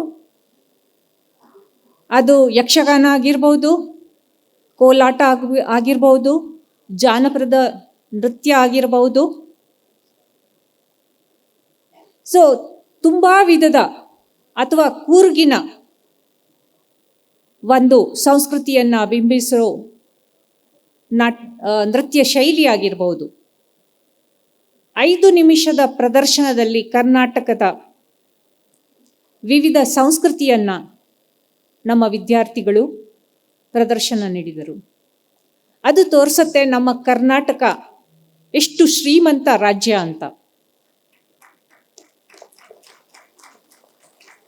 ನಾವೆಲ್ಲ ತುಂಬ ಖುಷಿ ಪಡಬೇಕಾದ ವಿಷಯ. ನಮ್ಮ ಅತಿಥಿಗಳು ಹೇಳಿದ ಹಾಗೆ ನಮ್ಮ ಕರ್ನಾಟಕದವರು ಔದಾರ್ಯಕ್ಕೆ ಹೆಸರಾದವರು. ಅವರು ರಾಜ್ಕುಮಾರ್ ಅವರ ಉದಾಹರಣೆ ಕೊಟ್ಟರು, ಬೇರೆ ಬೇರೆ ಸಾಹಿತಿಗಳ ಉದಾಹರಣೆ ಕೊಟ್ಟರು. ನಾವು ಎಲ್ಲರನ್ನ ಪ್ರೀತಿಸುವ ಜನ, ಎಲ್ಲವರನ್ನ ಗೌರವಿಸುವ ಜನ. ಅದರ ಜೊತೆಗೆ ಕನ್ನಡವನ್ನು ಸಹಿತ ಪ್ರೀತಿಸೋಣ, ಕನ್ನಡವನ್ನು ಬಳಸಿ ಬೆಳೆಸೋಣ. ಇಷ್ಟು ಮಾತೊಂದಿಗೆ ನನ್ನ ಈ ಚಿಕ್ಕ ಭಾಷಣ ಮುಗಿಸ್ತಾ ಇದ್ದೀನಿ. ಧನ್ಯವಾದಗಳು. ವಂದನೆಗಳು. ಕನ್ನಡ ಎನೆ ಕುಣಿದಾಡುವುದೆನ್ನೆದೆ, ಕನ್ನಡ ಎನೆ ಕಿವಿ ನಿಮಿರುವುದು. ಕಾಮನ ಬಿಲ್ಲನ್ನು ಕಾಣುವ ಕವಿಯೊಳು ತೆಕ್ಕನೆ ಮನ ಮೈ ಮರೆಯುವುದು ಎಂಬ ಕುವೆಂಪುರವರ ಮಾತುಗಳನ್ನು ನೆನೆಯುತ್ತಾ ಅಧ್ಯಕ್ಷೀಯ ನುಡಿಗಳನ್ನಾಡಲು ಡಾಕ್ಟರ್ JM ಮಲ್ಲಿಕಾರ್ಜುನಯ್ಯ, ಡೀನರು ಕಾನೂನು ನಿಕಾಯ ಕೇಲಿ ತಾಂತ್ರಿಕ ವಿಶ್ವವಿದ್ಯಾಲಯ, ಪ್ರಾಂಶುಪಾಲರು ಕೇಲಿ ಕಾನೂನು ಮಹಾವಿದ್ಯಾಲಯ ಇವರಲ್ಲಿ ಮನವಿ.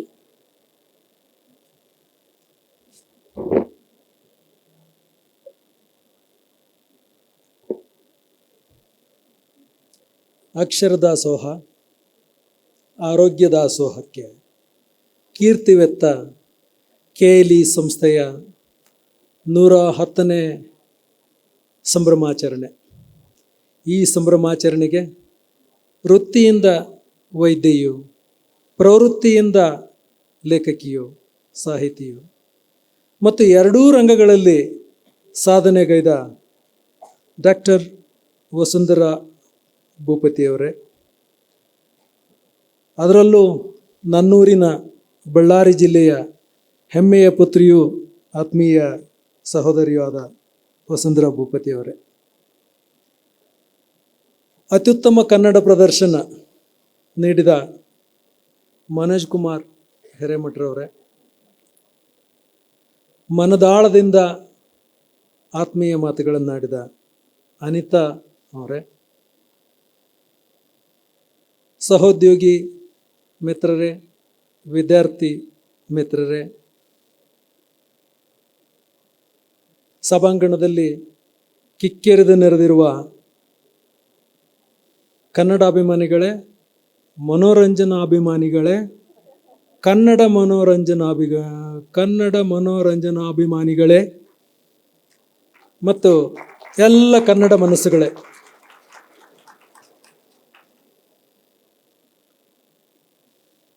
this morning I was participating at the inaugural program of a training session for Civil Judges Mains Exam. Honorable Mr. Justice M.I. Arun inaugurated the program. I would like to quote the thought the judge brought home, and the thought was this: when the thought, speech and the action is driven by knowledge, not only nothing goes wrong, the result is more sensitively susceptible for the attainment of greatest accomplishments. That is what has exactly happened 110 years ago when the 7 knowledgeable persons whom we fondly refer as Saptarshis, and 3 founders who were not moved by the emotions. They were filled with the emotions that the North Karnataka region was deprived of education. Education is power. Without power, nothing can progress, is what they felt. They went through the emotion that they are left behind. Educational facilities are not available, But however, they decided they will not be moved by emotions, but they will be moved by the knowledge. These 7 Saptarshis, who were the postgraduates during those days, have realized that they should be contributing to their region. They have realized that the education is power, and they were influenced by the Deccan Institution of Pune, and they started this journey, they started this saga. And that is how you have in the beginning seen the documentary that was shown to you. And today, this is the result. Dr. Manoj Kumar Hiremath was mentioning about how beautiful it would be to learning at KLE. ಅಚ್ಚ ಕನ್ನಡಿಗನಾದ ನಾನು, ಸ್ವಚ್ಛ ಕನ್ನಡ ಮಾತಾಡಬಲ್ಲವನಾದ ನಾನು, ಕನ್ನಡ ರಾಜ್ಯೋತ್ಸವದ ದಿನ ಪ್ರೀತ್ಯಾಧಾರಗಳಿಂದ ಕನ್ನಡ ಮಾತನಾಡೋ ಪ್ರವೃತ್ತಿ ಹೊಂದಿರುವ ನಾನು ಆಂಗ್ಲ ಭಾಷೆಗೆ ಏಕೆ ಮೊರೆ ಹೋದೆ ಅಂತ ನೀವೆಲ್ಲ ಅಸಮಾಧಾನ ಪಟ್ಟಿರೋದು ಸಹಜ ಅಂದ್ಕೊಳ್ತೀನಿ. ಆದರೆ ಕನ್ನಡದ ಹಿರಿಮೆ, KLEಯ ಗರಿಮೆಯನ್ನು ಕನ್ನಡೇತರ ಸ್ನೇಹಿತರಿಗೆ ತಿಳಿಸುವ ಉದ್ದೇಶ ನನ್ನದಾಗಿತ್ತು. ಆದ್ದರಿಂದ ಆಂಗ್ಲ ಭಾಷಣ ಇಲ್ಲಿವರೆಗೆ. KLE ಸಂಸ್ಥೆಯ ವಿಚಾರವನ್ನು ನೀವು ತಿಳಿದುಕೊಂಡಂತೆ KLEಗೂ ಕನ್ನಡ ಭಾಷೆಗೂ ಅವಿನಾಭಾವ ಸಂಬಂಧ. ಆ ಒಂದು ಉತ್ತರ ಕರ್ನಾಟಕ KLE ಸಂಸ್ಥೆಯ ಉಗಮವಾಗದಿದ್ದರೆ, ವಿದ್ಯಾಭ್ಯಾಸದ ಪಸರಣೆ ಆಗದಿದ್ದರೆ ಏನಾಗ್ತಿತ್ತು ಅಂತ ಇವತ್ತು ವಿಚಾರ ಮಾಡೋಣ. ಅಷ್ಟೇ ಅಲ್ಲ, ಇತ್ತೀಚಿನ ಬೆಳವಣಿಗೆಗಳನ್ನು, ಇತಿಹಾಸದಿಂದ ಇತ್ತೀಚಿನವರೆಗೂ ನಡೆದಿರ್ತಕ್ಕಂಥ ಗಡಿ ಸಮಸ್ಯೆ ಬೆಳವಣಿಗೆಗಳನ್ನು ನೀವು ಗಮನಿಸಿದಾಗ ನಿಮಗೆಲ್ಲ ಗೊತ್ತಿದೆ ಅಂತ ತಿಳ್ಕೊಂಡಿದ್ದೀನಿ. ಇಲ್ಲವಾದರೆ ಅರಿತುಕೊಳ್ಳಿ, ಇಂದು ಬೆಳಗಾವಿ ಕರ್ನಾಟಕದ ಅವಿಭಾಜ್ಯ ಅಂಗವಾಗಿ ಉಳಿಬೇಕಾದ್ರೆ KLEಯ ಪಾತ್ರ ಬಹುದೊಡ್ಡದು ಅನ್ನೋದನ್ನು ನಾವೆಲ್ಲ ಕಂಡುಕೊಳ್ಳೋಣ. ಇನ್ನು ಸಂಸ್ಥಾಪಕರ ವಿಚಾರಕ್ಕೆ ಬರೋದಾದರೆ, ಕೆಲವರಿಗೆ ಕನಸಿತ್ತು, ಕೆಲವರಿಗೆ ದಾನ ಪ್ರವೃತ್ತಿಯ ಮನಸ್ಸಿತ್ತು. ಹಾಗಾಗಿ ಅವರು ಕನಸನ್ನು ದಾನ ಪ್ರವೃತ್ತಿಯ ಮನಸ್ಸಿನಿಂದ ದಾನವನ್ನು ನೀಡಿದ 3 ಜನ ಮಹಾತ್ಮರು, ಅವರನ್ನು ಸಂಸ್ಥಾಪಕರು ಅಂತ ಕರಿತೀವಿ. ನೀವು ಪ್ರತ್ಯಕ್ಷತೆಯಲ್ಲಿ ನೋಡಿದ್ರಿ. ಇನ್ನು 7 ಜನ ಶಿಕ್ಷಕರು ತನು ಮನ ಧನವನ್ನೆಲ್ಲ ನೀಡಿ ಈ ಸಂಸ್ಥೆಯನ್ನು ಕಟ್ಟಿದ್ದಾರೆ. ಈ ಸಂಸ್ಥೆ ಇಂದು ಹೆಮ್ಮರವಾಗಿ ಬೆಳೆದು ನಿಂತು, ರಾಷ್ಟ್ರದುದ್ದಕ್ಕೂ ಅಲ್ಲ ವಿಶ್ವದುದ್ದಕ್ಕೂ ಬೆಳೆದು ನಿಂತು ಗುಣಮಟ್ಟದ ಶಿಕ್ಷಣವನ್ನು ನೀಡುವಲ್ಲಿ ಸಾಕ್ಷಿಯಾಗಿದೆ. ನಾವು 110 ವರ್ಷಗಳ KLE ಚರಿತ್ರೆಯ ಪುಟಗಳನ್ನು ತಿರುವಿ ನೋಡಿದಾಗ 4 ದಶಕಗಳ ಕಾಲ KLE ಪ್ರಭಾಕರ ಕೋರೆಯವರು ಈ ಸಂಸ್ಥೆಯ ದೃಷ್ಟಿಕೋನವನ್ನು ಮುನ್ನಡೆಸಿಕೊಂಡು ಹೋಗುವಲ್ಲಿ ಯಶಸ್ವಿಯಾಗಿದ್ದಾರೆ. ಹಾಗಾಗಿ ಅವರನ್ನು ನಾವು ಅಷ್ಟಮ ಋಷಿ ಎಂದಲೇ ಕರಿತೇವೆ. ಇಂಥ ಒಂದು ಸಂಸ್ಥೆಯಲ್ಲಿ ಇಂದು KLE ಸಂಸ್ಥೆಯ 110 ವಸಂತಗಳ ಸಂಭ್ರಮಗಳೊಂದಿಗೆ ಕನ್ನಡ ರಾಜ್ಯೋತ್ಸವದ ಸಂಭ್ರಮಾಚರಣೆ. ಕನ್ನಡ ರಾಜ್ಯೋತ್ಸವದ ಸಂಭ್ರಮಾಚರಣೆಯ ದಿವಸ ನಾನೇನು ಸಂದೇಹ ಕೊಡಬಹುದು ನಿಮಗೆ?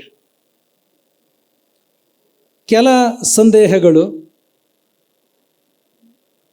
ಕ್ಷಮಿಸಬೇಕು, ಕನ್ನಡ ಭಾಷೆಯ ಬಳಕೆ ಕಡಿಮೆ ಆದರೆ ಹೀಗೆ ಆಭಾಸ ಆಗುತ್ತೆ.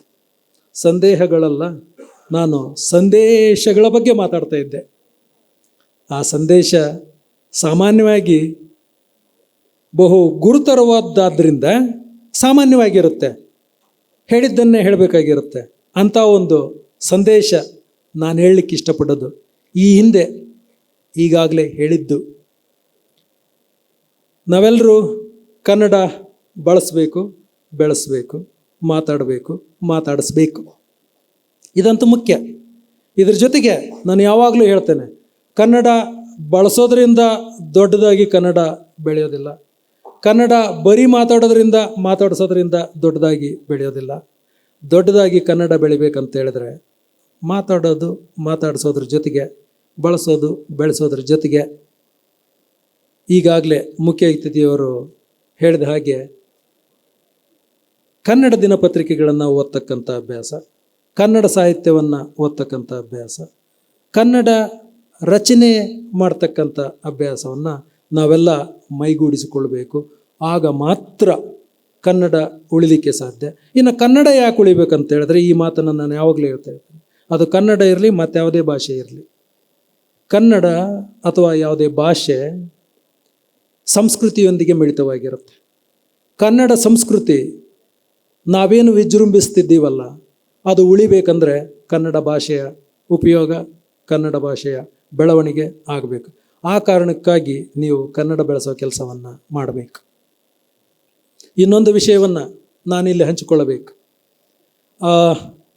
ನವೆಂಬರ್ 1ನೇ ತಾರೀಕಿನ ದಿವಸ ಒಂದು ಚಿಕ್ಕ ಇದೇ ಥರನಾದ ಕಾರ್ಯಕ್ರಮವನ್ನು ನಾವು ಹಮ್ಮಿಕೊಂಡಿದ್ವಿ.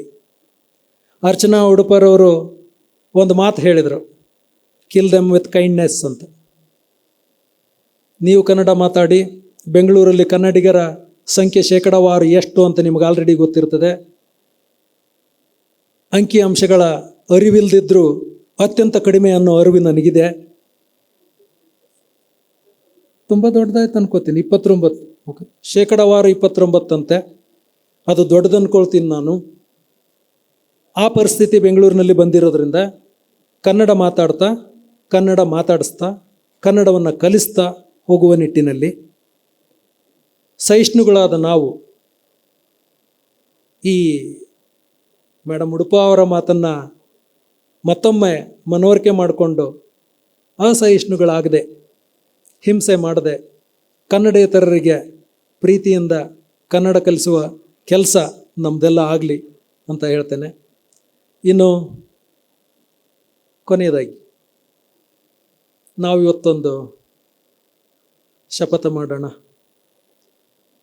ನಾನಾಗಲಿ, ಮನೋಜ್ ಕುಮಾರ್ ಹಿರೇಮಠ ಆಗಲಿ, ಅನಿತಾ ಅವರಾಗಲಿ, ನೀವೆಲ್ಲ ಆಗಲಿ ಈ ಕನ್ನಡ ಸಂಭ್ರಮಾಚರಣೆಯನ್ನು ಈ ದಿವಸಕ್ಕೆ ನಿಲ್ಲಿಸೋದು ಬೇಡ. ಮನಸ್ಸಲ್ಲಿ ಕನ್ನಡವನ್ನು ಇಟ್ಕೊಳ್ಳೋಣ. ಮನಸ್ಸಿನಿಂದ ಕನ್ನಡ ಬಾಯಿಗೆ ಬಂದುಬಿಡಲಿ ಪ್ರತಿ ದಿವಸ. ಹಾಗಾಗಿ ನಾವೆಲ್ಲ ನವೆಂಬರ್ 1ರ ಕನ್ನಡಿಗರಾಗದೆ ನಂಬರ್ 1 ಕನ್ನಡಿಗರಾಗೋಣ ಅಂತ ಕರೆ ಕೊಡ್ತಾ ಎಲ್ರಿಗೂ ವಂದನೆಗಳು.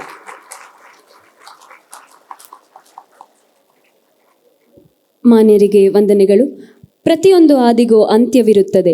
ಈ ಔಪಚಾರಿಕ ಕಾರ್ಯಕ್ರಮವು ಕೂಡ ಕೊನೆಯ ಹಂತವನ್ನು ತಲುಪಿದೆ. ಇದುವರೆಗೂ ಈ ಕಾರ್ಯಕ್ರಮವನ್ನು ಯಶಸ್ವಿಯಾಗಿ ನಡೆಸಿಕೊಟ್ಟ ತಮ್ಮೆಲ್ಲರನ್ನ ವಂದಿಸಬೇಕೆಂದು 5ನೇ BA LLB ವಿದ್ಯಾರ್ಥಿನಿಯಾದ ಪೂರ್ವಿಗೌಡ ಇವರಲ್ಲಿ ಮನವಿ. ಗೌರವಾನ್ವಿತ ಪ್ರಾಂಶುಪಾಲರೇ, ಉಪಪ್ರಾಂಶುಪಾಲರೇ ಹಾಗೂ ಇಲ್ಲಿ ನೆರೆದಿರುವ ಎಲ್ಲ ಗಣ್ಯಮಾನ್ಯರೆಲ್ಲರಿಗೂ ನನ್ನ ಹೃತ್ಪೂರ್ವಕ ವಂದನೆಗಳು. ಇಂದಿನ ಕಾರ್ಯಕ್ರಮವು ಯಶಸ್ವಿಯಾಗಿ ಪೂರ್ಣಗೊಳ್ಳಲು ಕಾರಣವರಿಗೆ ಧನ್ಯವಾದಗಳು. ತಮ್ಮ ಅಮೂಲ್ಯವಾದ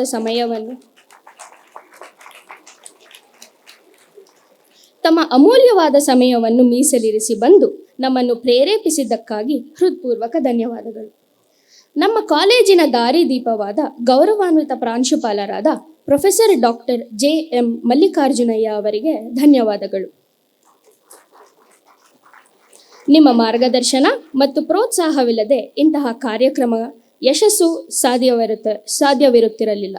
ಧನ್ಯವಾದಗಳು ಸರ್.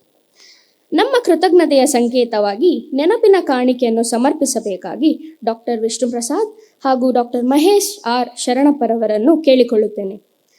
ಮುಖ್ಯ ಅತಿಥಿಗಳು ಸಹ ಇದರಲ್ಲಿ ಪಾಲ್ಗೊಳ್ಳಬೇಕಾಗಿ ವಿನಂತಿಸಿಕೊಳ್ಳುತ್ತಿದ್ದೇನೆ.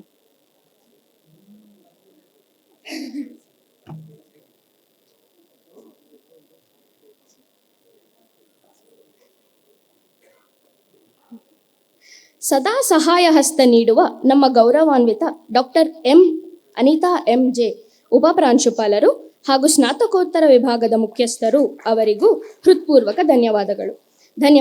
ಮ್ಯಾಮ್. ಸದಾ ನಮ್ಮ ಬೆನ್ನೆಲುಬಾಗಿ ನಿಲ್ಲುವ KLE IQAC ಸಂಯೋಜಕರು ಡಾಕ್ಟರ್ ಮನೋಜ್ ಕುಮಾರ್ ವಿ ಹಿರೇಮಠ್ ಅವರಿಗೆ ವಿಶೇಷವಾದ ಧನ್ಯವಾದಗಳು. ನಿಮ್ಮ ಸೂಕ್ತ ಮಾರ್ಗದರ್ಶನ, ತಾಳ್ಮೆ ಹಾಗೂ ಉತ್ಸಾಹವೇ ಈ ಕಾರ್ಯಕ್ರಮದ ಯಶಸ್ಸು. ಧನ್ಯವಾದಗಳು ಸರ್. ಅದೇ ರೀತಿ ನಮ್ಮ ಕಾಲೇಜಿನ ಎಲ್ಲ ಪ್ರಾಧ್ಯಾಪಕರಿಗೂ ಹೃತ್ಪೂರ್ವಕ ಧನ್ಯವಾದಗಳು. ನಿಮ್ಮ ಬೋಧನೆ ಹಾಗೂ ಪ್ರೋತ್ಸಾಹ ನಮ್ಮೆಲ್ಲರಿಗೂ ಪ್ರೇರಣೆ. ಈ ಕಾರ್ಯಕ್ರಮವನ್ನು ಯಶಸ್ವಿಯಾಗಿ ಆಯೋಜಿಸಲು ಶ್ರಮಿಸಿದ ಸಂಘಟನಾ ಸಮಿತಿಯ ಎಲ್ಲ ಸದಸ್ಯರು ಹಾಗೂ ತಾಂತ್ರಿಕ ತಂಡದ ಸದಸ್ಯರಿಗೂ ನನ್ನ ಮನಃಪೂರ್ವಕ ಧನ್ಯವಾದಗಳು. ನಿಮ್ಮ ಕಠಿಣ ಪರಿಶ್ರಮ ಮತ್ತು ಒಗ್ಗಟ್ಟು ಸ್ಮರಣೀಯವಾದದ್ದು. ಧನ್ಯವಾದಗಳು. ನಮ್ಮ ಬೋಧಕೇತರ ಹಾಗೂ ಸಹಾಯಕ ಸಿಬ್ಬಂದಿ ಸದಸ್ಯರಿಗೂ ವಿಶೇಷ ಧನ್ಯವಾದಗಳು. ಅವರ ನಿಷ್ಠೆ ಮತ್ತು ಶ್ರಮದಿಂದಲೇ ಈ ಕಾರ್ಯಕ್ರಮವು ಅಚ್ಚುಕಟ್ಟಾಗಿ ನಡೆಯಿತು. ಅಂತಿಮವಾಗಿ ನಮ್ಮ ವಿದ್ಯಾರ್ಥಿ ಬಂಧುಗಳಿಗೆ ಹೃತ್ಪೂರ್ವಕ ಧನ್ಯವಾದಗಳು. ನಿಮ್ಮ ಸಕ್ರಿಯ ಭಾಗವಹಿಸುವಿಕೆ, ಉತ್ಸಾಹ ಮತ್ತು ಶಿಸ್ತು ಈ ಕಾರ್ಯಕ್ರಮದ ಸೌಂದರ್ಯವನ್ನು ಹೆಚ್ಚಿಸಿದೆ. ಈ ಸಂದರ್ಭದಲ್ಲಿ ಭಾಗವಹಿಸಿದ ಪ್ರತಿಯೊಬ್ಬರಿಗೂ ಮತ್ತೊಮ್ಮೆ ನನ್ನ ಹೃತ್ಪೂರ್ವಕ ಧನ್ಯವಾದಗಳು. ಕೊನೆಯದಾಗಿ ಕುವೆಂಪುರವರ ಅಕ್ಷರದಲ್ಲಿ ಎಲ್ಲಾದರೂ ಇರು, ಎಂತಾದರೂ ಇರು, ಎಂದೆಂದಿಗೂ ನೀ ಕನ್ನಡವಾಗಿರು. ಜೈ ಕನ್ನಡ, ಜೈ ಕರ್ನಾಟಕ.